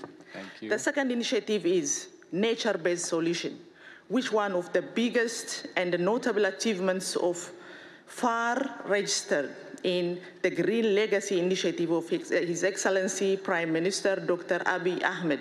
With Green Legacy, Ethiopia has planted 32 billion trees, both in cities and rural areas between 2019 to 2022, involving participation more than 20 million people. This makes our cities better, and it is nature-based solution which store carbon, reduce energy use, and protect us from extreme weather events. Finally, I would like to assure that the government of Ethiopia and our ministry reaffirms the commitment for realization of COP28 agenda and beyond. And we will work with our development partners to bring these national commitments to implementation at the city level. In this juncture, we invite our international development partners to enhance their cooperation in realization of the urbanization and climate change agenda in the Africa as a whole and in Ethiopia in particular. I thank you all. Thank you. So we're tending to go minutes over time with each speaker, so I'm going to have to start. I will give you a voice reminder when you're at your 2 minutes. I know people are focused on their comments, so I will just chime in at 2 minutes to remind you to wrap up. And our next country to speak is Finland.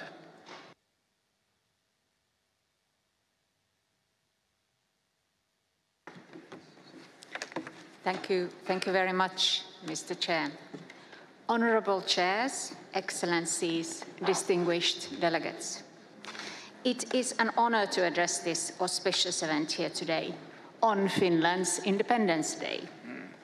Ladies and gentlemen, I am also very thrilled to be joined here by the Vice Mayor of Tampere, Mr. Ilkka Sasi.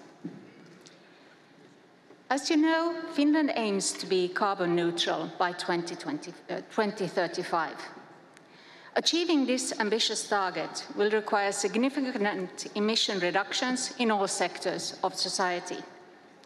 Many Finnish cities and municipalities have taken local action and set even more ambitious climate goals.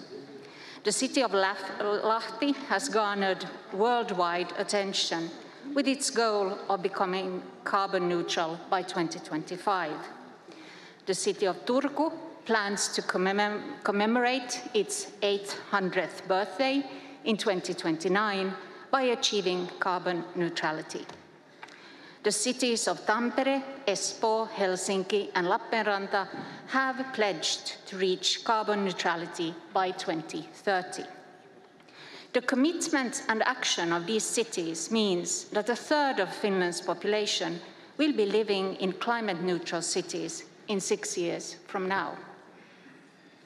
The built environment consumes a major part of our society's resources. The heating and maintenance of buildings requires a lot of energy in our cold climate, and construction swallows vast amounts of materials. This is why buildings and construction are high on the Finnish climate agenda. We are revising our building legislation in order to meet future needs and widening the scope of our climate action to the whole life cycle of carbon emissions in the built environment. We consider circular economy to be an essential part of the solution. The power of local action is also in empowering people and enhancing citizens' informed participation in combating climate change. Emission reduction measures must be carried out in a way that is fair from a social and regional perspective. Climate education is a cornerstone of just transition. Our civil society is very active in climate action, with many organizations involved. Citizens widely support Finland's climate objectives and action. 4 in 5 people in Finland think that we need urgent action to mitigate climate change. This means that together we are forging a carbon-neutral future. Thank you. Thank you. Thank you. As we hear now, we have a little gong that's going to be ringing when we go over the 2 minutes, so that my microphone isn't interrupting the cameras and everything. So when you hear that gong, it's wrap-up time. And we are going to Ghana next. You have the floor. Thank you, Chair, Your Excellencies, distinguished ladies and gentlemen. The government of Ghana is committed to fostering sustainable urban development and mitigating the impact of climate change.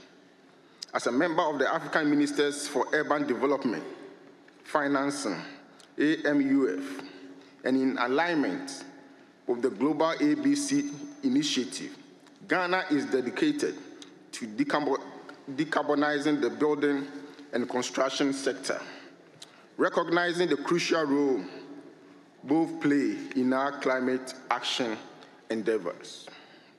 Through collaboration with stakeholders, we aim to implement innovative solutions, embracing sustainable practices that reduce carbon emissions and enhance energy efficiency. Furthermore, Ghana pledges its support for the Coalition for High Ambition Multi-Level Partnership, CHAM, and the Urban Opportunity Fast Forward Initiative, UFFI, for accelerated access to climate finance for sustainable urbanization. By joining these initiatives, Madam Chair, we anticipate valuable support in advancing our urban resilience agenda. We envision UFFI and CHAM as catalysts for transformative change, providing resources and expertise to fortify our cities against the adverse impacts of climate change. As we engage in this global alliance, Ghana looks forward not only contributing to UFFI and CHAM's objectives, but also reaping the benefits of shared knowledge, technology transfer, and financial support. We expect that through this collaboration, we will fortify our cities, making them more resilient to climate change-related challenges, while simultaneously fostering sustainable and inclusive urban development. We support the request to include ministerial meeting on urbanization and climate change in the official agenda of future COPs. Together, let us build a resilient and sustainable future for our urban landscape. Thank you, Your Excellencies. Thank you very much to Ghana. Our next country to speak, a minister from Guinea-Bissau.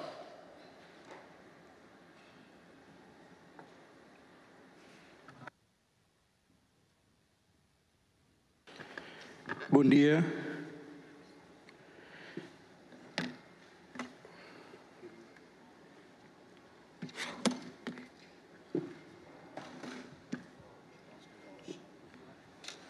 Excelências ministros responsáveis do setor urbano, ilustres participantes, digníssimos senhores, minhas senhoras e meus senhores, com a devida vênia, quero felicitar e agradecer as honrosas presenças de vários atores intervenientes do setor urbano que despenderam seus tempos para hoje poder refletir as necessidades não só da preservação, mas sobretudo de como financiar o planejamento sustentável e resiliente das nossas cidades, que estão aquém do desejado e com pouca esperança de uma mudança significativa nos próximos 10 anos, se não forem tomadas medidas corajosas para ajudar a Guiné-Bissau, que tem 60% dos jovens que compõem a população nacional.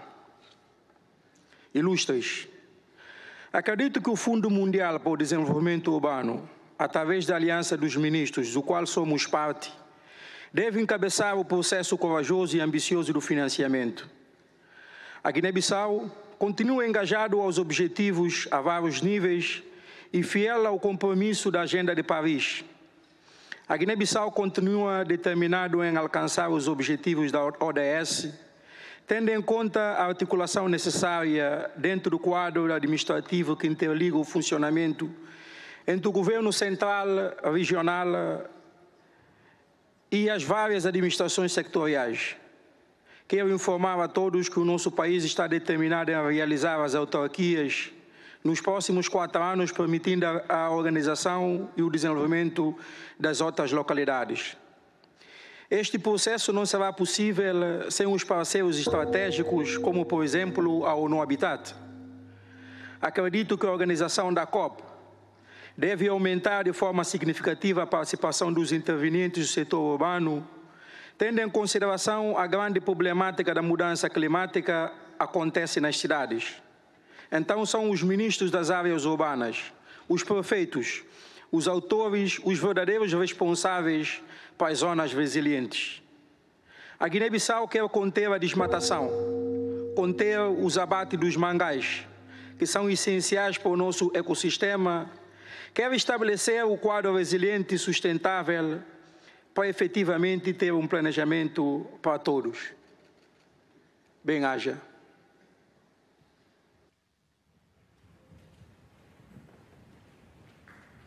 Thank you very much, Minister.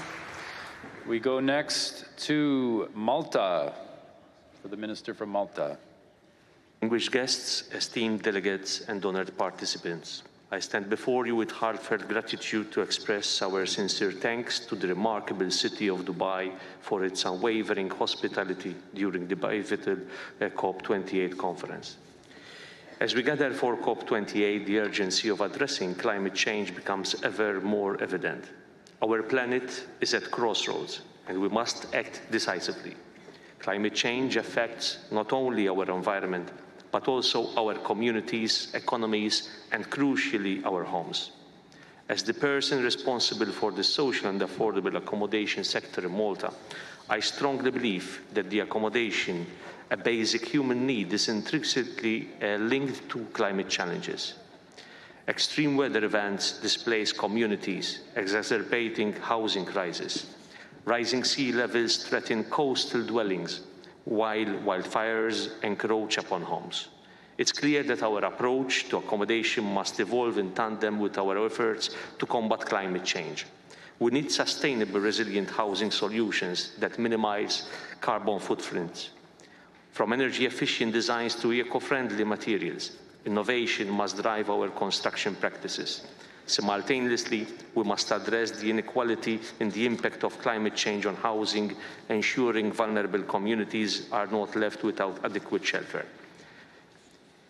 This goes hand in hand with our concrete actions that Malta, the smallest EU member state, has been taking to address climate change. I mention a few. More investment committed to electrical distribution, kickstarting the discussion to invest in wind turbines, and strengthening renewable energy schemes for the Maltese public, amongst other incentives. COP28 is an opportunity for global collaboration. Let us commit to policies that incentivize sustainable housing practices, invest in resilient infrastructure, and support communities disproportionately affected by climate-related housing challenges. The decisions we make here will shape not just our environment, but the very spaces we call home. In closing, let us be architects of change, building a future where accommodation is both a sanctuary and a testament to our commitment to a sustainable and climate-resilient world. Thank you. Thank you, Malta. Our next speaker is the Minister from Nepal. Excellencies, ladies and gentlemen, good morning and namaste. Let me begin by thanking the host for organizing this event. I feel privileged to address this gathering and share Nepal's perspective. In the new federal setup, our priority is to strengthen the federal governance for sustainable development. We have integrated urban development planning to strengthen relationship between the local government through a cluster and territorial approach, and to strengthen capacity and different level of government, to guide sustainable urbanization, to contribute to national economy. Climate crisis is at our doorstep. Despite near zero contribution to global emissions, Nepal is among the vulnerable countries to climate change. We are facing its devastating impacts in the form of the landslide, urban flooding, inundation, drought, and rising temperature in our cities, among others, in an increasing trend. But our preparation is not sufficient to tackle climate-induced catastrophes, which is well articulated by the UN Secretary General in his recent visit to Nepal. Our snow-capped Himalayas are melting. It is threatening our settlement and infrastructure, public services, development gains, and economic stability. Before closing, I would like to emphasize the need of the integrated approach and collaboration to commit through loss and damage funds as adopted in this COP towards reducing impacts of the climate change for the countries like Nepal. Thank you. Thank you, Minister from Nepal. Next to speak is the Minister from Nigeria.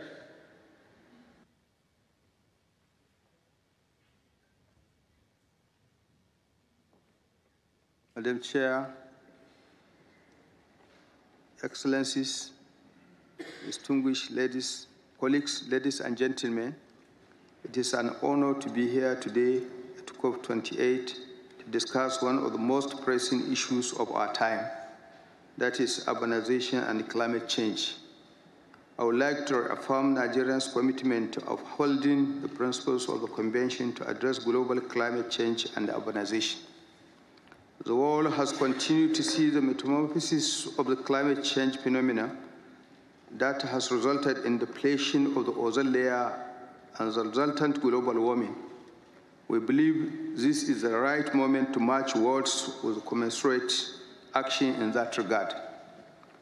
Urbanization, particularly in developing countries, poses significant challenges to the environment, social, and economic well-being of the people, and as such needs to be addressed urgently.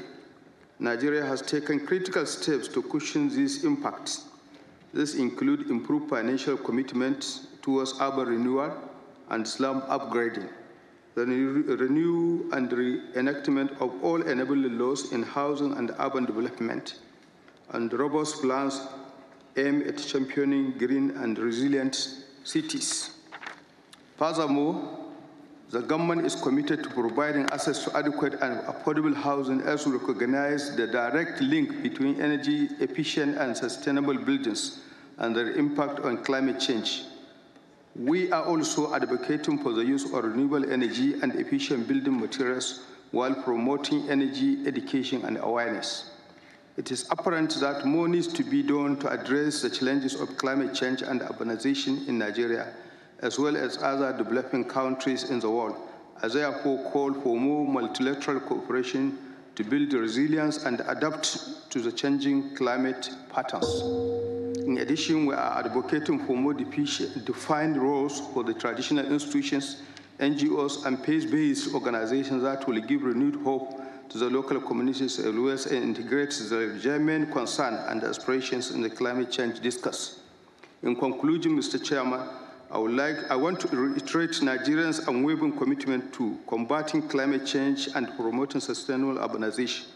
We recognize this issue as a global challenge, and we must work together to find viable solutions that will ensure a sustainable future for all. I'm confident that with our collective efforts, we can achieve this goal. Thank you all. Thank you, Nigeria. So before we go to our next speaker, I have an update in terms of timing in the room. We have some challenging news that we will have to vacate the room at 12:30. So we only have 1 hour to go here, and we have lots of speakers to go.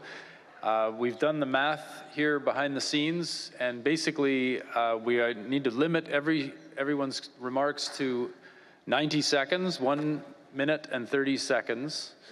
And at that point, rather than the gongs, we're going to have to switch the mic off and switch to the next speaker. So it's going to move a lot faster by necessity so that we can hear from all of the countries and all of the cities that are here. And that will roll along.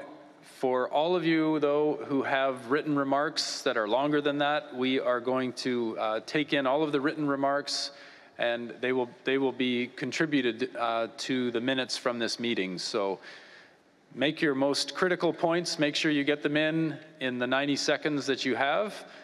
If you can skip the thank yous and acknowledgements, we've done lots of that, and I know everyone's appreciative of being here and thankful for our hosts.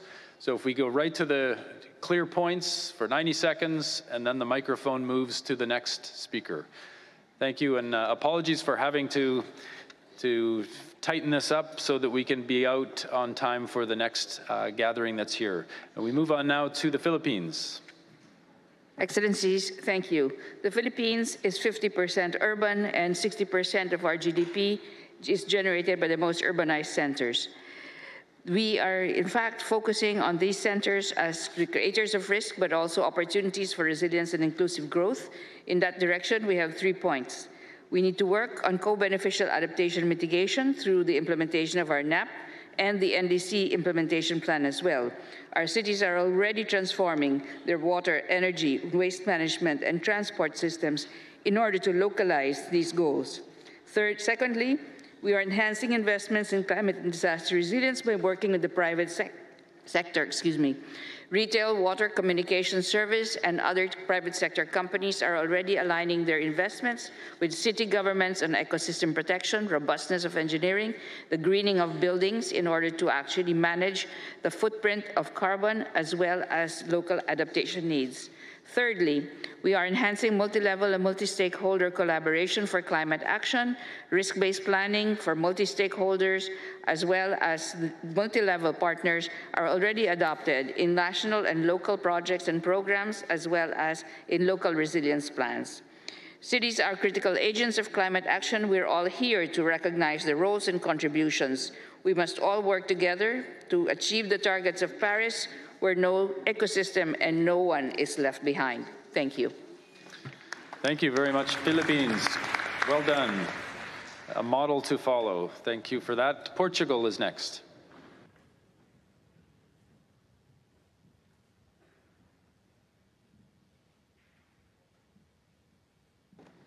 Thank you, Chair. National decarbonization strategies need to be implemented at local level. Therefore, accelerating climate action must mean accelerating local partnerships and the involvement of local communities. Portugal is committed with this CHAMP coalition to strengthen the mechanisms for multi-level climate action.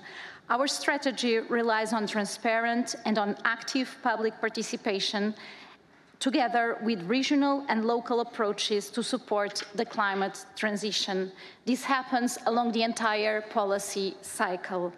During the recent update of the National Energy and Climate Plan, where we significantly increased our climate ambitions, the public consultation process was coupled with town halls in the different regions of the country, listening to local stakeholders, and embedding this feedback into the national strategy. Our climate framework law, approved in 2021, includes the elaboration of local climate action plans by local authorities, ensuring ownership of the decarbonization strategy. We provide financial support to a network of cities committed to net zero by 2030, promoting capacity building and sharing of best practices. These transparent, participated processes are of essence to ensure ownership and are the only path for us to meet our national and our global goals. Thank you. Perfect. Fantastic. Wow, two amazing, just under the timing, which is perfect. Great work to everyone adjusting their remarks. We go on next to the Solomon Islands. Your Excellencies, distinguished delegates, Solomon Island has less than 30% of its 700+ population live in urban areas. I'm thankful for the support of partners such as UN Habitat and ESCAP, whose work have now resulted in drawing the attention of national and subnational authorities to address climate change. We have heard a lot about climate change funds. Some of these funds have reached us through projects. However, I must be frank here that the gap between our adaptation needs and funds available for climate action through funding mechanisms set up to implement the United Nations Framework Convention on Climate and Paris Agreements is too wide and puts to shame all these global processes, including meetings such as this COP28. Finance is a critical enabler of actions to address climate change. It is important that climate finance is defined in line with the Paris Agreement. Financial resources intended to address adaptation, mitigation, and loss and damage must be A, grant-based, B, predictable, that is based on country allocations, transformational, and encumbered with onerous access, and available to subnational entities such as towns and municipalities. Distinguished delegates, this means... Thank you very much to Solomon Islands. Thank you for making your points. We are on to Uganda. Thank you so much for this opportunity. I want to thank the organizers, and I would say that Uganda is committed to the urban agenda, and we also have a number of policies and laws regarding environment, but also urban development and housing. Last year in Egypt, Uganda attended the meeting that was aimed at strengthening the urban development agenda. We are looking at key critical issues in this area. The urban financing is very key in as far as managing, mitigating, but adaptation to the environment measures. We are looking at also renewable energy as Uganda, and we are also looking at greening and working on our cities as a country. I want to thank you once again, and I would say that we are also part of the AU STC number 8, which is a forum for ministers of urban development and housing, and we are going to launch the first Urban African Forum next year in Ethiopia, and we want to thank everybody for their support. Thank you very much. Thank you, Minister. Thank you so much. And next, our last minister is from Seychelles. Excellencies, honorable ministers, distinguished guests, ladies and gentlemen, good morning. As a small country with a population of only just 100,000 people, Seychelles is a very small contributor to global emissions. However, as a small island developing state, we remain one of the most vulnerable countries and at highest risk from the impacts of climate change. We have therefore taken the responsibility to lead from the front, and we are driving various initiatives to meet our pledges of reducing economy-wide emissions by 26.4% by 2030, and to achieve a decarbonized net zero emissions economy by 2050. Such initiatives based on a multi-level cooperation and close coordination are very challenging for a small economy like ours. We encounter obstacles due to absence of sufficient financial resources and the necessary technical capacity to further this urbanization and sustainable development agenda. I humbly call on the support of the industrialized nations to bear our pleas for support, and we firmly believe that however big or small our respective countries may be, if we work together, we can meet the pledges that we have made and design the financial innovations we need. We must not leave anyone behind. We must engage and empower our youths. A maximum rise of 1.5 degrees Celsius. Thank you to Seychelles. And we are moving back up to the top of the alphabet. And thanks to all of our ministers for being here and honoring us with your words on behalf of your countries. We're going now to Azerbaijan. Chair. Thank you, Chair. It was a dynamic and productive year for us since we all last met in Egypt during the COP27 at the first ever ministerial meeting on urbanization and climate change. Azerbaijan is glad to be a part of the journey towards climate-sensitive, sustainable urbanization, including through the recent Urban October, as we have celebrated the World Habitat Day in Baku, Azerbaijan, and World Cities Day in Üsküdar, Istanbul, Turkey.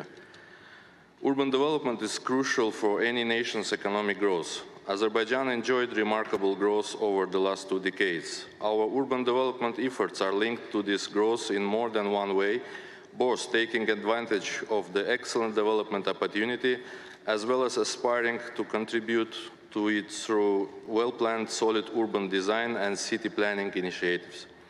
In the meantime, we are facing the challenge of rebuilding our lands following 30 years of occupation by neighboring Armenia. We are applying a comprehensive approach to urban planning and reconstruction, ensuring not only the physical rebuilding of infrastructure and human settlements, but also the climate resilience of ecocide-affected nature of Azerbaijan. As repeatedly stated by my country's leadership, we look forward to the era of peace and partnership and hope city planning and development can be one of the avenues of peace and partnership in the region. We consider the SDGs' new urban agenda and the Paris Agreement to be important elements in achieving the above goals of peace and partnership. Thank you very much, Azerbaijan. And we move next to China. Zhongguo. 女士们、先生们，下面我就中国政府在城市建设领域应对气候变化、参与全球治理情况做2个方面的交流。第一，大力建设绿色低碳城市。中国政府重点从6个方面发力：一是优化城市的结构和布局，合理确定开发建设的密度和强度；二是推动城市基础设施体系化、智能化、绿色化建设。 降低设施运行过程当中的能源消耗和碳排放。3是开展绿色建筑创建行动，推进绿色建造方式。4是推进建筑太阳能、光伏一体化建设，优化城市建设的用能结构。5是推动城市生态修复，完善城市生态系统。6是开展气候适应型城市建设试点，不断提高城市适应气候的变化水平。 2是积极向国际社会提供公共产品，以此推动设立世界城市日，鼓励各国定期围绕城市可持续发展议题开展交流合作。2是支持联合国人居署设立中国人居奖。去年10月召开的中国共产党第20次代表大会，为促进人类自然和和谐共生的重要任务，中国应对气候开启了新征程。 中国作为负责任的发展中大国，将积极参与全球气候治理，在世界城市日活动、绿色低碳建设、气候适应型城市发展等领域。Thank you, 谢谢 China. Our next speaker is from France, and while you're getting ready, just a note to those countries speaking in this next segment will also have 90 seconds. We're doing very well. Thanks for your patience and in adjusting the timing. We're on to France. Merci, Chair. Je renouvelle le ferme soutien de la France à l'importante déclaration de Chambre qui est dans la ligne droite de nos convictions et des politiques que nous menons, tant au niveau national qu'au niveau international. En France, de manière concrète, pour des projets environnementaux et sociaux, par les contractualisations sur des objectifs partagés, par les COP régionales que nous organisons et par les moyens que nous mettons à disposition, comme le fonds vert additionnel de 2,5 milliards d'euros que nous avons débloqué récemment. Les besoins urgents de rénovation et de construction dans les pays du Sud justifient que nous mettions en priorité le sujet du bâtiment durable à l'agenda. Nous sommes fiers de vous inviter à 2 événements sur le chemin du Forum urbain mondial qui se déroulera en Égypte. Le premier est le lancement du Buildings Breakthrough dans la salle Al-Waha Théâtre à 12h30 que nous lançons avec près de 30 gouvernements et 18 initiatives majeures. Le deuxième est le Forum mondial bâtiment et climat qui se déroulera à Paris les 7 et 8 mars 2024 et qui réunira pour la première fois les ministres de la construction et tous leurs partenaires. Nous vous attendons nombreux à ces 2 événements. Je vous remercie. Merci. Thank you, France. Coming in under time. Thank you. And next up is Guinea.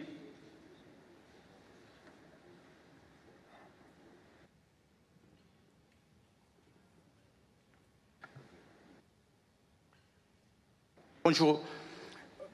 Distingués invités, la République de Guinée, en tant que pays membre de l'Alliance, s'inscrit dans la dynamique de la lutte contre le changement climatique en prônant des méthodes et pratiques écologiquement responsables. Le gouvernement de la Guinée entend promouvoir son développement économique et social sur une politique de la décentralisation et de déconcentration permettant la participation inclusive de tous les acteurs aux différents niveaux de prise de décision. Mesdames et messieurs, les ressources mobilisables par les États ne suffisent pas aujourd'hui à financer les plans de développement locaux élaborés par les conseillers communaux à cause de l'insuffisance des moyens financiers. C'est pour cette raison que la Guinée soutient l'opérationnalisation de l'UFI afin de booster le financement des projets communautaires pour assurer le gap de financement en faveur de l'environnement.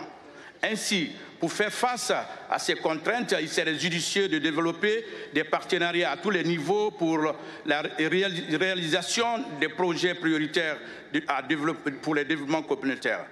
La présente rencontre est une opportunité d'échange entre les parties prenantes dans la mise en œuvre des projets et surtout identifier les possibilités de financement des projets des membres de l'Alliance. En tout état de lieu, la Guinée soutient les efforts déployés pour une urbanisation durable et résiliente. Je vous remercie. Thank you. Merci, Guinea. Next speaker is Italy. Excellencies, good morning. Within the G20, Italy stressed the importance of promoting nature-based solutions in urban areas to contrast the effects of climate change and improve energy efficiency. We believe that international collaboration can help accelerate policy and technology implementation, share learnings, and strengthen engagement around financing and investment. The Italian Ministry for the Environment and Energy Security is financing the AID Digital Demand-Driven Electricity Networks initiative to accelerate modernization of power systems and digitalization in emerging and developing economies as a concrete contribution to climate change mitigation and adaptation. One of the 3 then-funded pilot projects being developed in Brazil with the support of the UNEP is contributing to promote the decarbonization in the social housing sector in view of justice transition. Moreover, Italy keeps on prioritizing the localization of the SDGs as one of the main tools to achieve the Agenda 2030 implementation. The Italian Ministry of Environmental and Energy Security founded 30 pilot action led by Italian metropolitan cities with a multi-level approach and both vertical and horizontal coordination between and among the central and local organizations. The overall object is the planting of less than 6.6 million trees. Thank you. Thank you very much, Italy. Our next country is Laos. Excellency, Lao PDR repeat urbanization, post-sustainability, challenge cooperative language, climate change. Our national development plan now integrate with strategy for resilient urban area, aligning with global climate change goals. Emphasize circular economy, with manage urban zone waste sustainability, focus on reduction, reuse, and recycling. Our government integrate climate action in the development plan, amplify the urban low emission development, deposit achievement, challenge policy, enhancing property and quality of life for all, contribute to global climate change efforts. The law PDR is integrated focus just safety, just safe, healthy, and sustainable city. Thank you. Thank you, Lau. Next country is Madagascar. Merci d'avoir donné la parole, Son Excellence. La participation de Madagascar à cet événement démontre la préoccupation du gouvernement malgache quant aux effets et conséquences des changements climatiques. Et comme beaucoup de pays du monde, Madagascar en a été épargné. Actuellement, Madagascar compte 173 villes qui concentrent en elles seules plus de 30% de la population et produisent 70% du PNB national. Cependant, ces villes, quelle que soit leur taille et leur localisation, sont confrontées à des problèmes de gouvernance, d'insuffisance d'infrastructures, de désorganisation du système de transport, de pénurie de logements, de prolifération de bidonvilles, d'insécurité foncière et d'occupation illicite. Depuis un certain temps, nous subissons de plein fouet les effets des changements climatiques. On peut citer à titre d'exemple les cyclones, les inondations et les sécheresses.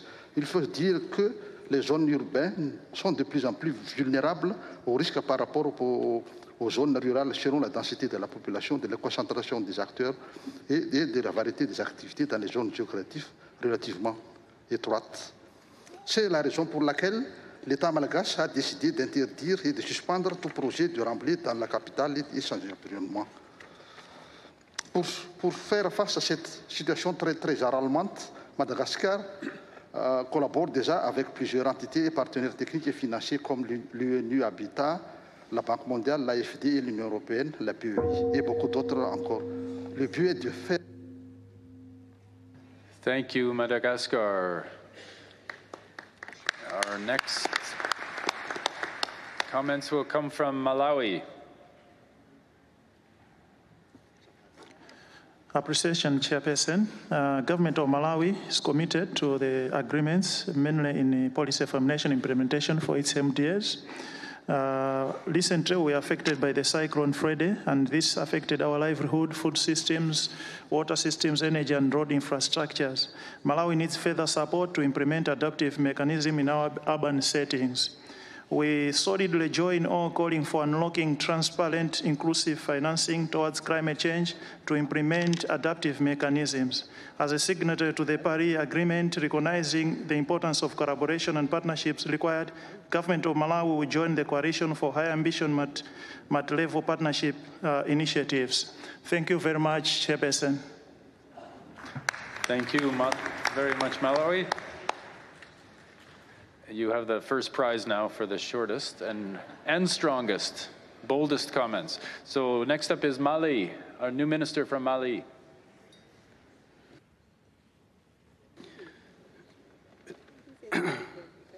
Mesdames et Messieurs, notre réunion doit contribuer à créer une plateforme pérenne de mobilisation, de promotion et d'échange de notre expertise et de nos pratiques prouvant l'urbanisation durable, ici en plein cœur du processus de la COP, et de refléter et porter une parole commune, notamment autour des enjeux et des solutions pour le financement des stratégies et plans d'action nationaux de l'urbain dont nous expérimentons toutes et tous l'urgence.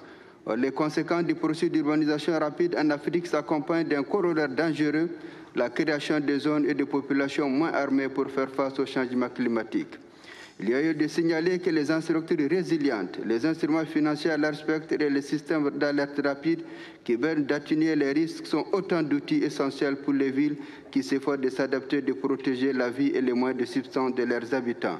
Les villes peuvent montrer la voie à survivre pour mieux se relever après la pandémie, réduire les émissions à l'échelle et à la vitesse nécessaire pour la planète et garantir un avenir résilient à des milliers de personnes. Le lancement de l'initiative UFI constitue à la fois un symbole du pouvoir d'innovation africain, mais également une première démarche concertée régionale de mise en œuvre opérationnelle du champ. Je termine en rappelant notre engagement à œuvrer pour des zones urbaines qui soient non seulement des moteurs de croissance, mais également des modèles de durabilité, de résilience et de prospérité pour toutes et tous. Ensemble, nous pouvons transformer nos villes et ainsi transférer notre... Merci, Mali. Thank you for your comments. Our next country is South Africa.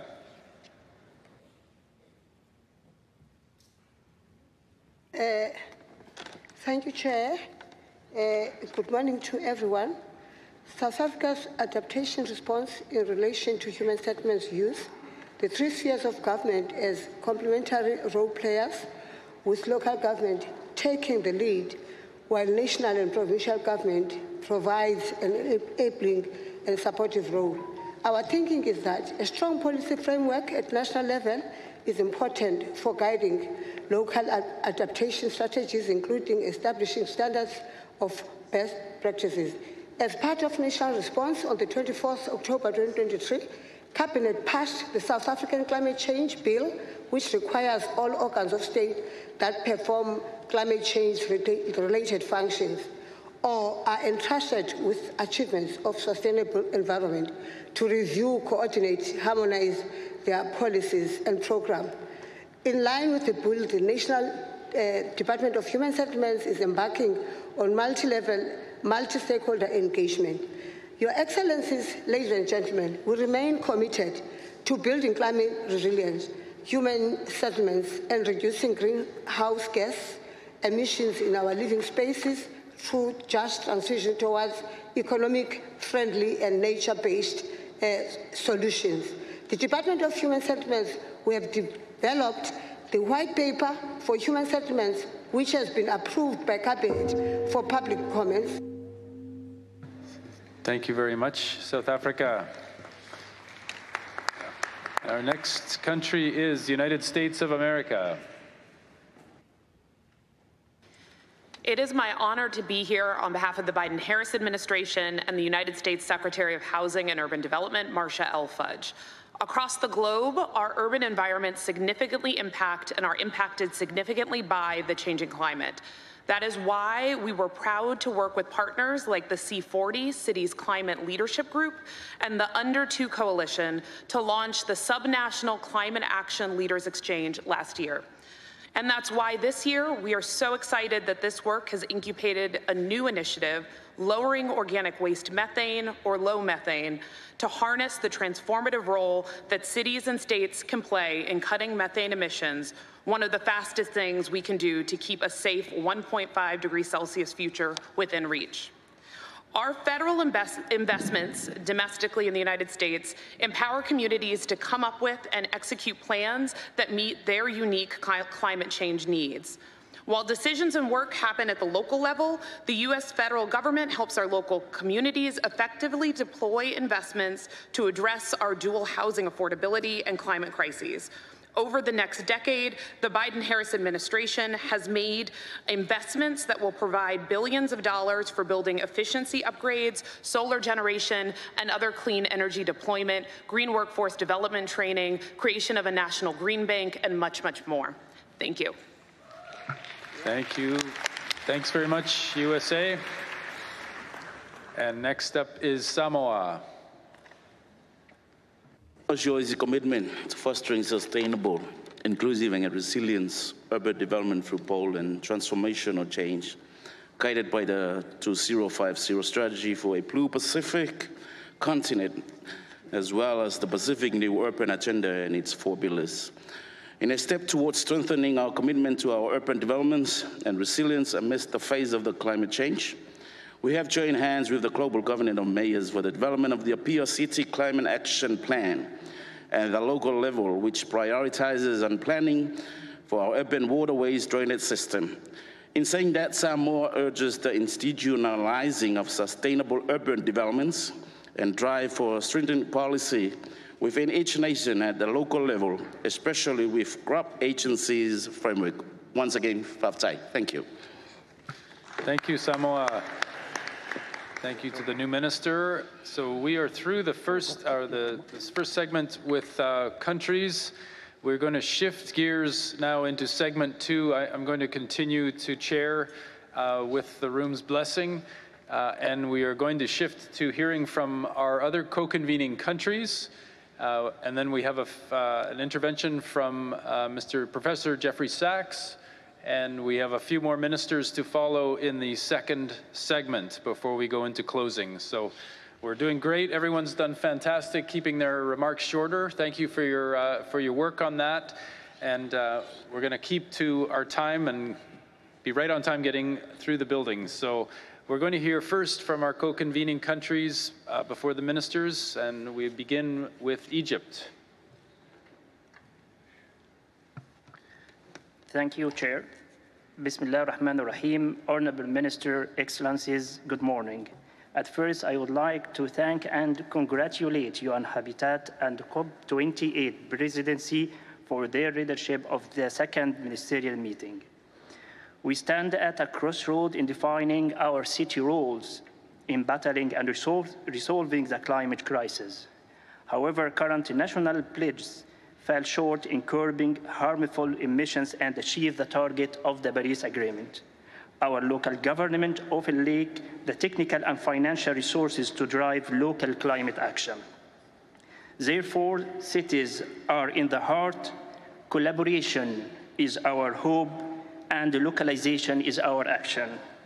Last year marked a turning point by launching the Sustainable Urban Resilience for the Next Generation Surge Initiative in COP27. I am glad to see that Surge Initiative is recalled again today and enhancing interlinkages between urbanization and climate change. We highly recommend to recall this initiative in the coming ministerial meeting during COP every year and also during the World Urban Forum. Finally, localization leads to globalization, so it's a time to a multi-level partnership at local, national, and global levels for resilient, sustainable, and inclusive cities. Thank you. Thank you, Egypt. Well timed. Our next co-convening country to speak is Papua New Guinea. Thank you, Chair, Excellency, Ministers, distinguished guests, ladies and gentlemen. Firstly, I attended the inaugural COP27 ministerial meeting on urbanization and climate change in Sharm el-Sheikh in Egypt. Then later we attended 6th Pacific Urban Forum in Suva, Fiji. In that forum, I had honor to invite fellow Pacific Island ministries to attend the COP28 ministerial meeting on urbanization and climate change here in Dubai. Today, I would like to reaffirm my country's commitment that we will endure to spread the message of multi-level climate action in Papua New Guinea, and as the host of the next Pacific Urban Forum across the Pacific, to ensure that the climate resilience framework is properly institutionalized to cushion the ill effects of climate change in our towns and communities. Return the signed CHAMP pledge to the COP28 presidency. Point 3, reach out to the negotiators to ensure that the multi-level action is strongly integrated in the outcome document and decision of this COP28. Point 4, request the international community to provide adequate funding for climate-responsive, sustainable urbanization and housing. With that, thank you. Thank you so much, Papua New Guinea, Minister. So we're going to go next to hear from Professor Jeffrey Sachs, who's the president of the UN Sustainable Development Solutions Network. Welcome, Professor Sachs. Thank you very much, and I will be very brief. The UN Sustainable Development Solutions Network, in advance of next year's Finance COP, has established a global commission for urban SDG finance. And this commission is working to ensure that direct financing of subnational governments, city governments, will be considered in each of the various channels of finance. mitigation, adaptation, losses and damages, nature-based solutions. If you are interested in participating or learning more, sacs@columbia.edu. This is an advertisement to be engaged, but the idea of the commission is to make specific recommendations in each of the funding modalities to ensure that cities have access to direct financing. So sacs@columbia.edu. Thank you very much. Thank you very much for that ongoing body of work. We look forward to that coming forward. We are going to now hear from the minister from Côte d'Ivoire. We are hearing from ministers and financing institutions in the second segment. Côte d'Ivoire, you have the floor. Mesdames, Messieurs, le gouvernement de la Côte d'Ivoire et l'Alliance des ministres africains en charge du développement urbain saluent les résultats de cette COP historique et en particulier le lancement du Fonds sur les pertes et dommages, l'accès direct des collectivités locales aux ressources de ce fonds, ainsi que l'évolution de l'Alliance CAMP. Mesdames, Messieurs, comme vous le savez, l'Afrique est le continent le moins émetteur de gaz à effet de serre et également la région qui, d'ici 2050, connaîtra le plus fort taux d'urbanisation au monde. Ce tableau fait donc de l'Afrique la région de tous les défis, mais aussi celle de toutes les opportunités. C'est pourquoi, après avoir signé CAMP, les membres de l'Alliance des ministres africains pour le développement urbain, qui compte à ce jour plus de 35 pays actifs, ont décidé de lancer en partenariat avec le FMDV une initiative pionnière intitulée Urban Opportunity Fast Forward Initiative, qui se veut un hub panafricain d'expertise et d'ingénierie financière en mesure d'accélérer et de faciliter l'accès au financement de nos ministères ainsi que des gouvernements locaux.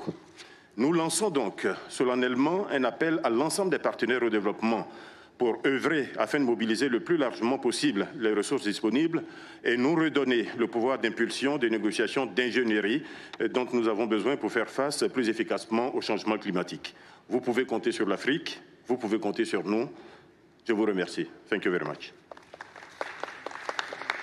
Merci, Côte d'Ivoire. We are going to hear now from Mayor Aki Sawyer from Freetown, Sierra Leone on this topic of localizing climate finance, who is also the co-chair of C40. Mayor Aki Sawyer, are you here?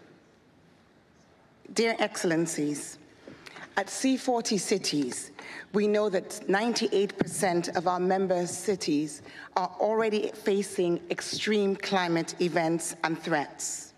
But cities are taking action. 80 of the C40 cities have a transition plan to deliver climate action in line with the ambitions of the Paris Agreement. Examples of success abound. One such is the work going on in Warsaw, moving directly from coal stoves to heat pumps in low-income families, bypassing gas as a fossil fuel. If global decision makers can join forces with local climate leaders, then we can together lower emissions and keep the aim of the Paris Agreement alive. But despite all of this, less than 25% of local governments actually include climate actions in their NDCs. That is why we're so excited about CHAMP, because together it means that we can develop implementation plans that will keep us within the 1.5 limit. In summary, as the chair of C40 cities, I urge national governments to prioritize multi-level partnerships to support cities in building resilient, sustainable environments for us all. That means also ensuring that cities have access to finance. Thank you. Thank you, Mayor. Thank you for representing the mayors here with your strong voice. Next, we have a National Bank voice from the CEO of Mosako, DBSA South Africa. Thank you. Global trends show that cities are centers of power and pivotal hubs for economic, cultural, and political influence. This is evidenced by unabated migration trends towards cities, Cities are therefore the epicenter for climate resilience interventions to achieve NDCs and net zero ambitions. This means that there is a need for development finance institutions to take a part in this. The Development Bank of Southern Africa focuses and prioritizes funding for cities. We administer both financial and non-financial interventions, such as planning support, project preparation, concessional funding. This includes tapping into global green funds like the GCF and GEF, and providing operations and maintenance support as well. And we offer empirical evidence that is feasible. We have provided infrastructure planning support where we partnered with the GEF to embed nature-based solutions, biodiversity, and climate resilience into infrastructure planning, and through our partnership with the GCF to support cities in addressing climate-induced water scarcity challenges using the Water Reuse Program, which is the largest adaptation investment by the DBSA and GCF to date. We believe that, okay, there we. Thank you so much. Smooth finish, thank you. Next is the subnational bank voice, and this is the General Director from ANICT, Mr. Koulibaly. From Mali. Merci, chers invités. En tant que directeur général de l'Agence nationale d'investissement des collectivités territoriales du Mali, une institution nationale ayant pour mandat l'accompagnement technique et financier des collectivités locales, nous sommes bien placés pour reconnaître les besoins des villes et des collectivités en matière d'accès au financement et faire le lien entre les organisations internationales, les banques multilatérales de développement, les acteurs nationaux de l'écosystème de financement et les collectivités territoriales. Les intermédiaires financiers en Afrique jouent un rôle fondamental pour remédier à l'accès au financement des villes africaines. C'est dans ce cadre-là que l'agence que je dirige rétrocède aux collectivités les ressources pour les besoins d'investissement et d'assistance technique et garantit les prêts des collectivités auprès des banques. À titre d'illustration, ces 20 dernières années, l'agence a eu à gérer 800 millions de dollars pour des besoins d'investissement des collectivités pour environ 25 000 projets et autour de 835 collectivités territoriales que compose le Mali. J'aimerais notifier que ce travail considérable que nous menons n'est pas suffisamment reconnu dans les forums internationaux.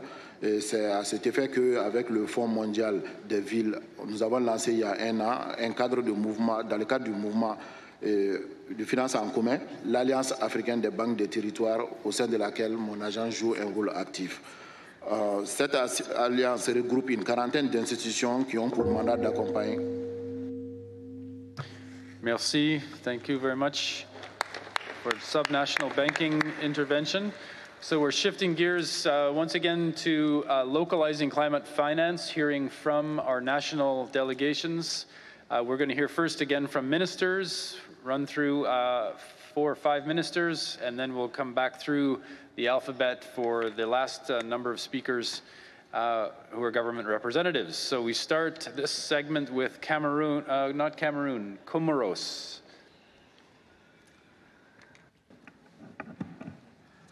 Monsieur le Président, honorable assistance, avant tout propos, je voudrais remercier les autorités des Émirats arabes unis pour l'accueil chaleureux qui nous a été réservé et au comité d'organisation de la COP28 pour avoir invité les Comores à prendre part à cette session ministérielle sur l'urbanisation face au changement climatique.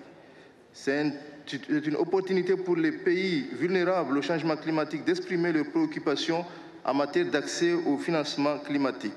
Il est important dans le cadre de notre réunion de jeter les bases d'une réflexion sur l'avenir durable de nos pays, mais aussi sur les capacités à mener des actions concrètes pour réduire les risques liés au changement climatique. En effet, les Comores, au même titre que les petits États insulaires en développement, sont confrontés à plusieurs aléas climatiques qui sont aujourd'hui accentués par le phénomène de changement climatique et malgré sa faible contribution aux gaz à effet de serre, notre pays veut poursuivre l'objectif qui s'est fixé de demeurer un puits de carbone et participer ainsi à l'effort global de décarbonisation de la planète. Cet objectif ne peut être atteint sans avoir un accès facile à des financements dédiés au climat à travers des mécanismes flexibles. C'est ainsi que les Comores ont adhéré à l'Alliance des ministres africains pour le financement du développement urbain, par l'endossement de la déclaration d'Abidjan en date du 13/04/2023 qui vise à ce que nos stratégies et plans d'action nationaux reçoivent les financements appropriés pour parvenir à un développement urbain durable et résilient. Je salue également avec espérance le lancement de l'initiative UFI d'accès rapide. Merci, Monsieur le Ministre from Comoros. Thank you, and we're next hearing from the State Secretary from Germany.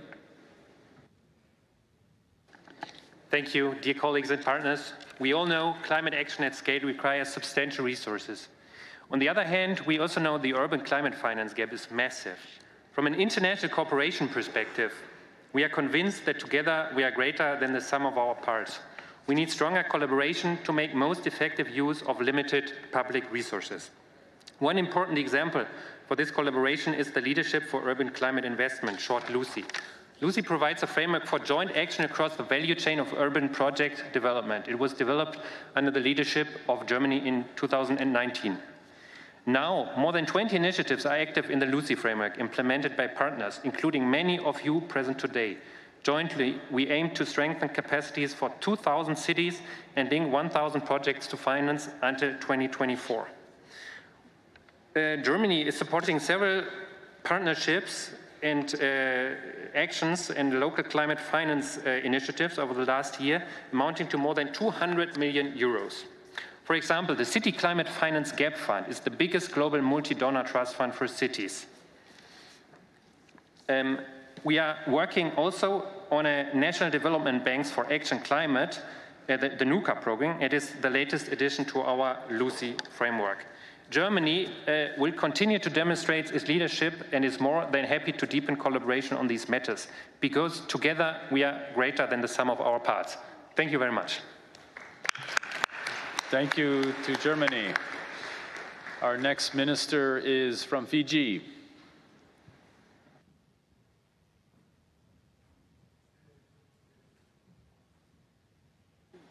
Dear Excellencies, Fiji, like any other developing island nation in the Pacific, is highly exposed and vulnerable to the impacts of climate change.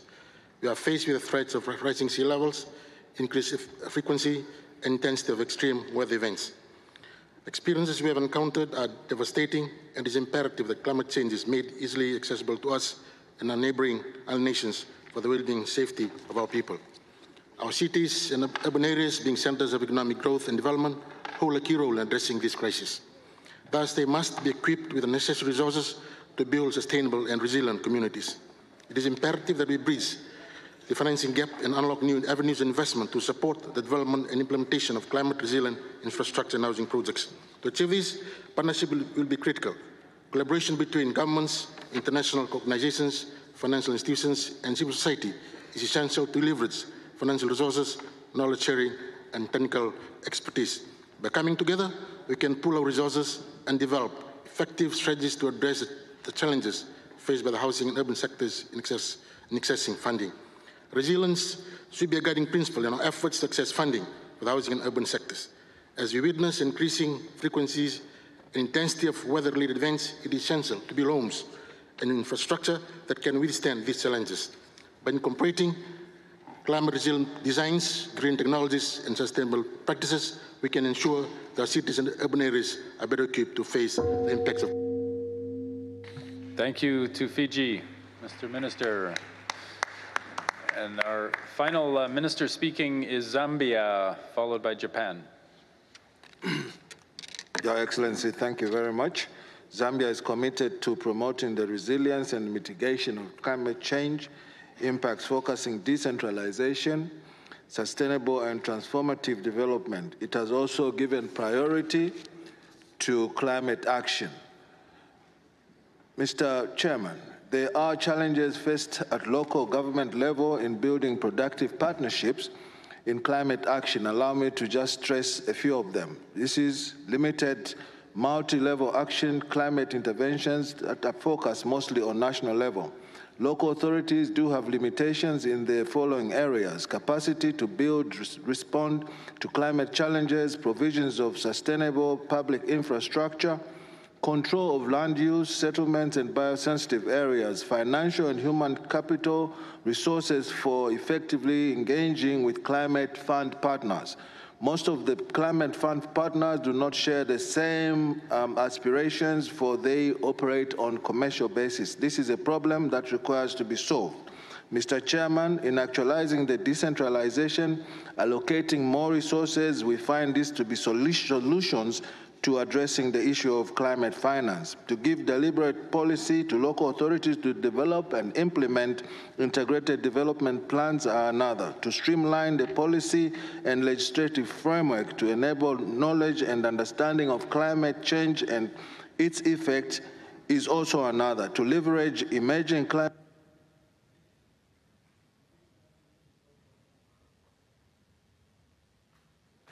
Thank you very much for that. From we go next to that. Oh, my apologies. We go next from Zambia to Japan. Thank you, Chair.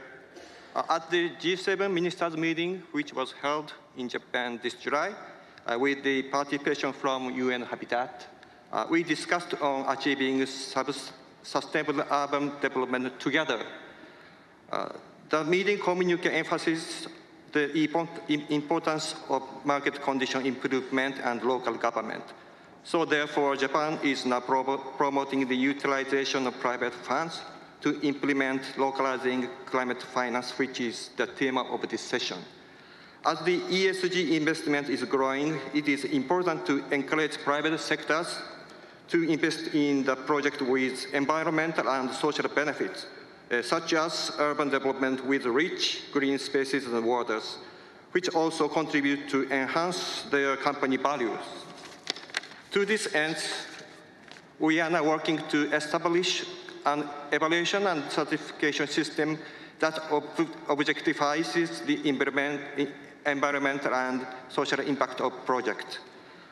Furthermore, Japan is now focusing on the use of digital technologies such as the 3D city model of Project Plateau. In conclusion, as a country with history that people and nature coexist, Japan will continue to cooperate with other countries in order for cities to contribute to climate change mitigation. If you are interested in any of the Japanese initiatives. Thank you very much, Japan. And we are next on to Spain, followed by Indonesia. Good morning. Thank you, Chair and colleagues. The cost of climate change in our cities is clear, whether in terms of economic loss, health impacts, but also lives. Extreme weather events, rising temperatures, drought, and at the same time, cities are obviously key in climate action, concentrating most of the population and wealth, but also energy consumption and emissions. In Spain, we have recently created a specific ministry for the urban agenda to address these challenges in a coherent way. And obviously, it's essential to mobilize both public and private investment to transform cities in a coherent way. In this context, Spain's recovery and resilience plan from the COVID pandemic has been a plan for the green transformation of the country, and therefore a plan for the green transformation of cities. We've dedicated over 1.5 billion to transforming cities for pedestrian and cycle mobility, 1.6 billion for electric mobility, 700 million for small municipalities, and 120 million for nature-based solutions in cities. But as well as focusing on the financing, it's important to have coherent policy making. We are starting to see cities which are starting to reverse some of the sustainable mobility measures, such as cycle lanes and pedestrian streets, meaning that they have to give back some of the public funds they have been allocated. Therefore, it's important to ensure that we can continue to work together at the municipal and national level to ensure that policy is coherent, funding is used in the appropriate way and irreversible for the improvement of the quality of life of citizens. Continuing to work with our international partners is what we're looking forward to doing. Thank you very much. Thank you, Spain. Next up is Indonesia. Thank you, Chair. In our battle against climate change is crucial. This meeting is timely in addressing the importance of multi-level climate action and expanding urban climate finance. Indeed, the actions require full support and collaborations of every stakeholders, including governments at all levels, is needed. Excellencies, dear colleagues, within paradigm shift being envisioned by the UAE presidency, we support the call for putting nature, people, life, and livelihood at the heart of climate change. Indonesia aims to establish more vertical and horizontal climate partnerships to mitigate and adapt the impact of climate change. We have applied in the big cities, provinces, not to mention villages. Through Climate Villages programs, Indonesia communities able to determine climate actions, need and measure, as well as mobilize resources for adaptation and mitigation implementations. With 4,218 sites in urban and rural areas, in 2022, Indonesia is targeting to achieve 20,000 climate sites by next year. By working together toward a shared vision of collaborations, multi-level climate actions can significantly contribute to the progress and our journey toward sustainable futures for our generation. Thank you. Thank you very much, Indonesia. Okay, that is the last of our country speakers before we go into closing, but we have a few speakers left to hear from with respect to international finance. And the first of those is Ms. Tatiana Molcian, the Executive Secretary of UNECE. Thank you. Excellencies, we all agree that sustainability built and planned cities can drastically reduce emissions and mitigate the effects of climate change, preserving the well-being and quality of life of citizens. And we also agree that partnerships between national and local governments is key to achieving the sustainable goals. But in what forms exactly can cities diplomacy materialize within the multilateral system? Allow me to tell you how we do this at UNECE. We have, under our Committee on Urban Development, Housing and Land Management, established a Forum of Mayors. And this is a forum, it is designed that mayors can participate in their own capacity, so not as part of national delegation or as observers. And one of the key objectives is really to increase coherence and complementarity between the local, regional, and global levels. Cities have added not only their voices in the discussions, but as well concrete recommendations, commitments, for instance, by adopting a Geneva Declaration of Mayors.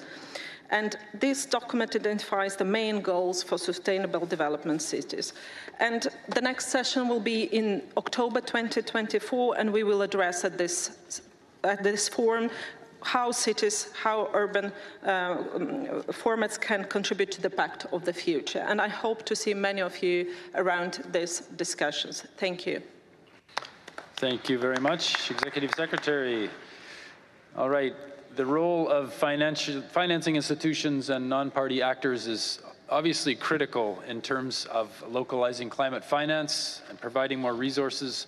We're going to hear from three speakers, 1 minute each. Next, before we go into our closing segment with representatives from Brazil. So first up, we have the Adaptation Fund, followed by the World Bank. Excellencies, ladies and gentlemen, it's inspiring to be at this important event and witness the efforts and commitment by local governments and stakeholders. At the Adaptation Fund, we witness a rising interest in projects related to climate change adaptation in urban settings, which relate to deploying innovative solutions. For example, the fund is pleased to be collaborating with UN Habitat to support countries with impactful projects like the one in Madagascar, Malawi, Mozambique, and Comoros, helped developing local governance capacity in risk management and resilience planning, as well as support minimizing loss and damage of disasters. The project in Malaysia engages the city of Penang and its local actors in deploying innovative nature-based solutions to address heat waves and flood risks. We look forward to continuing our support and engagement for a more resilient urban environment. Thank you. Thank you very much for your intervention. Next up, we have Ms. Anna Wellenstein from the World Bank. Thank you very much. We as MDBs recognize there are a number of barriers to climate action in cities and have developed strategies and programs to scale up how we address and support cities going forward. At the World Bank, in the last year alone, we approved over $8 billion in financing in 40 projects for cities across 30 developing countries. We also have technical assistance programs like the City Climate Finance Gap Fund and the City Resilience Program. We collaborate closely among MDBs, including, for example, with EBRD in the urban space through the Global Infrastructure Fund, which is particularly important because of its private sector focus. We're part of the MDB City Working Group that will be meeting here at COP later today to discuss how we can do more together. But of course, there is much more we can do and need to do. We're glad to note the MDBs are reforming to be better able to support cities and their climate action. Yet the MDBs alone cannot solve this issue. It requires national stakeholders, industry, private sector, civil society, and city networks, and we look forward to working together. Thank you. Thank you very much to the World Bank for your voice here. And our third and final finance institution is Pegasus Capital Advisors. Your Excellencies, I am the CEO of Pegasus Capital Advisors. We manage two funds anchored by the Green Climate Fund. Our subnational climate fund is the only such fund focused on local and urban green infrastructure in the Global South. And then also we manage the Global Fund for Coral Reefs, which has a significant focus on coastal cities in the Global South. Cities are at the forefront of the need for climate investment and solutions, as you've said. My message to you is clear. We have opportunities now in multiple sectors. Don't wait for new technologies. We can invest in areas like cold chain storage, energy-efficient broadband, resilient and energy-efficient housing, and more. To highlight this week, we've signed a partnership with UCLGA to bring these sorts of innovations throughout the cities of Africa, large and small cities. Thank you. Thank you very much for your words here to Pegasus. We're going to shift finally now to our closing segment. Thank you all for your brevity and your courageous words here. Obviously, we need to turn these words into action, particularly at the local level. That's why we're here. We're going to do a closing segment with the country of Brazil, with the minister from Brazil. We're going to hear from the state of Para, and then we're going to hear from the mayor of Belém. So we have a minister, a governor, and mayor to show that multi-level action. And we are going to first hear the lead-off from the Minister of Cities in Brazil.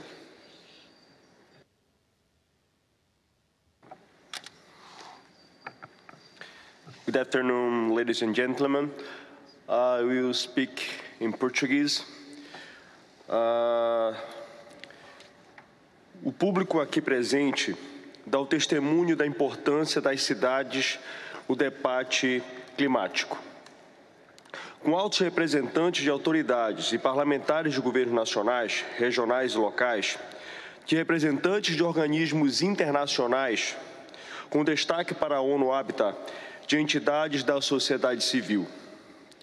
Gostaria de fazer uma menção muito especial aos países que, assim como o Brasil, assinaram a Declaração CHAMP e a endossaram, pois ela reúne muito do espírito, do propósito e, sobretudo, das ações que discutimos ao longo das nossas reuniões aqui nesta sala. Gostaria de reconhecer o trabalho e a liderança inspiradora da minha amiga Maimuna Sharif, à frente da ONU Habitat, no momento de sua partida e que o Brasil muito lamenta. Como presidente da Minurv, considero fundamental que a sucessora ou sucessor seja do Sul Global e especificamente da América Latina e do Caribe, com perfil a dar continuidade ao importante legado que nos deixa a nossa atual diretora executiva. Sinto-me duplamente honrado de estar aqui nesta segunda reunião ministerial de urbanização e mudança do clima. Primeiramente, por afirmar que o Brasil voltou ao cenário internacional sob a liderança do presidente Lula, demonstrando a sua importância e capacidade ao diálogo. Em segundo, por trazer a pauta urbana para o centro do debate climático em um contexto de recriação do Ministério das Cidades, cuja extinção havia adormecido as pautas urbanas e silenciado o diálogo multinível. Retomamos as instâncias de participação social com o retorno do Conselho das Cidades e o profundo respeito ao Pacto Federativo, apoiando os atores locais, estados e municípios para a gestão e implementação de suas políticas urbanas e metropolitanas. 85% da população brasileira vive nas cidades e, ao reconhecer a importância da pauta urbana para o centro do debate climático, destaco o processo de formulação da Política Nacional de Desenvolvimento Urbano, com a incorporação da lente climática em alinhamento à Agenda 2030. Nesse âmbito, incentivamos os municípios para uma nova geração de planos diretores e trabalharemos no apoio aos entes subnacionais para a elaboração de 260 planos locais de adaptação climática até 2026. Além das ações de mitigação, defendemos o fortalecimento da agenda de adaptação no Brasil, focada nos mais vulneráveis às mudanças do clima. Para isso, é importante que o financiamento climático considere o tamanho dos desafios urbanos, tendo em vista que apenas 10% dos investimentos climáticos chegam ao nível local. O governo brasileiro tem feito a sua parte, retomando os investimentos federais para o apoio aos municípios na construção da resiliência e redução das desigualdades. O novo Programa de Aceleração do Crescimento investirá 340 bilhões de dólares em todo o Brasil. Exclusivamente para nós, do Ministério das Cidades, ainda este ano serão aplicados 9 bilhões de dólares a partir de duas frentes, o eixo Cidades Sustentáveis e Resilientes e o eixo Água para Todos. O novo PAC investirá na modernização da mobilidade urbana de forma sustentável, renovação de frota, urbanização de favelas, esgotamento sanitário, gestão de resíduos sólidos e prevenção de riscos com obras de contenção de encostas e combate a enchentes. As periferias ganharão destaque no novo governo do Brasil. O nosso programa Periferia Viva traz as demais perspectivas das comunidades, aproximando o governo das vozes das periferias. O programa atuará na melhoria da infraestrutura e das moradias, equipamentos sociais, inovação e tecnologia e, sobretudo, fortalecimento social e comunitário. Retomamos o programa Minha Casa Minha Vida, um dos maiores programas habitacionais do mundo, com a meta de 2 milhões de unidades habitacionais até 2026 e sendo 1 milhão de moradias para famílias com renda até $400. Entendemos que não haverá justiça climática sem justiça urbana. Nesse sentido, reiteramos o compromisso do governo brasileiro de trabalhar em estreita cooperação com os entes locais, apoiando cidades, estados e regiões, em termos de planejamento e financiamento e implementação de medidas efetivas para responder à crise climática. Senhoras e senhores, a demonstração mais evidente do compromisso brasileiro com a governança multinível, com olhar em Belém do Pará, na COP30, está em pleno alinhamento e cooperação entre os governos nacional, estadual e municipal. Nós três unidos com objetivos do desenvolvimento sustentável e convencidos de que as cidades são peças-chave para a transformação que todos buscamos.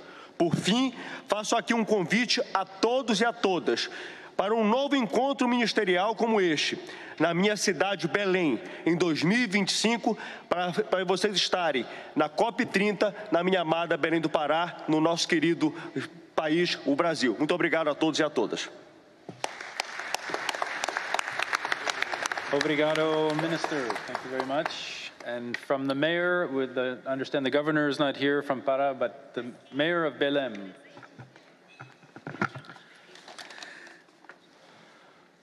Meu nome é Edmilson Rodrigues, sou prefeito de Belém, uma cidade amazônica situada na encruzilhada do Oceano Atlântico e o Rio Amazonas, no Brasil, e que será a sede da primeira COP na Amazônia em 2025.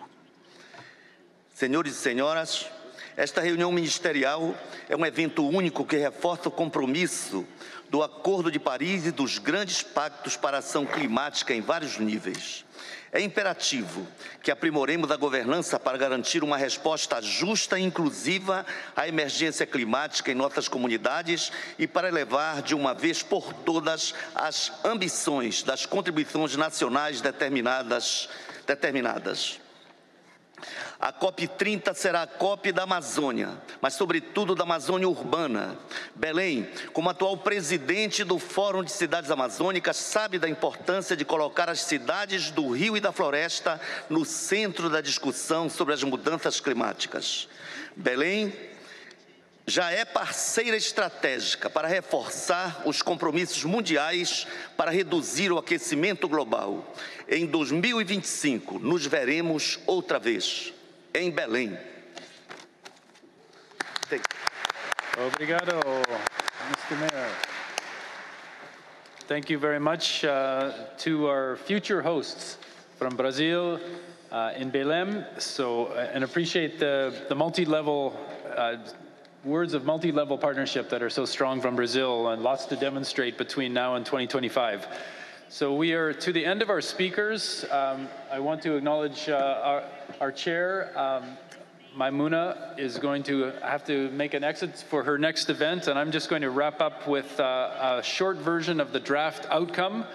And the full version of the outcome statement is available. You can read the QR code on the screens now, but it will be available, our statement on urbanization and climate change going forward. But just to give a very brief summary of the statement from the COP28 Local Climate Action Summit. Thank you, Maimuna.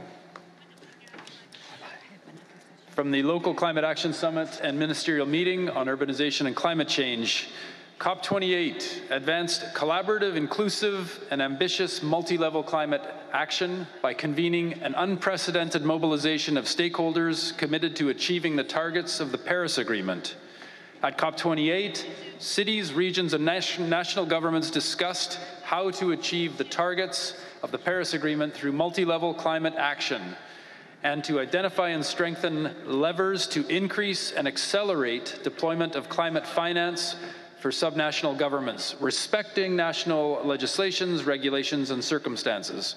The outcomes are put forward below with 10 points anchoring around the key message: encouraging national governments to advance multi-level climate action, encouraging local governments to increase climate action, encouraging to have this ministerial meeting regularly at COP, and encouraging all parties to consider these outcomes in their deliberations on the negotiated decisions at COP28.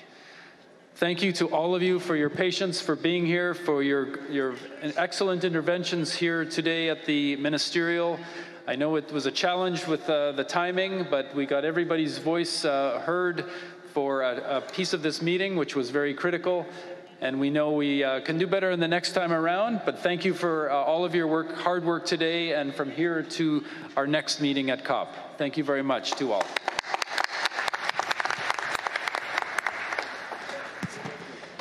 Honourable guests, thank you for attending this ministerial meeting on urbanisation and climate change.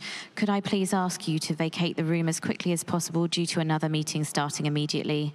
Thank you very much.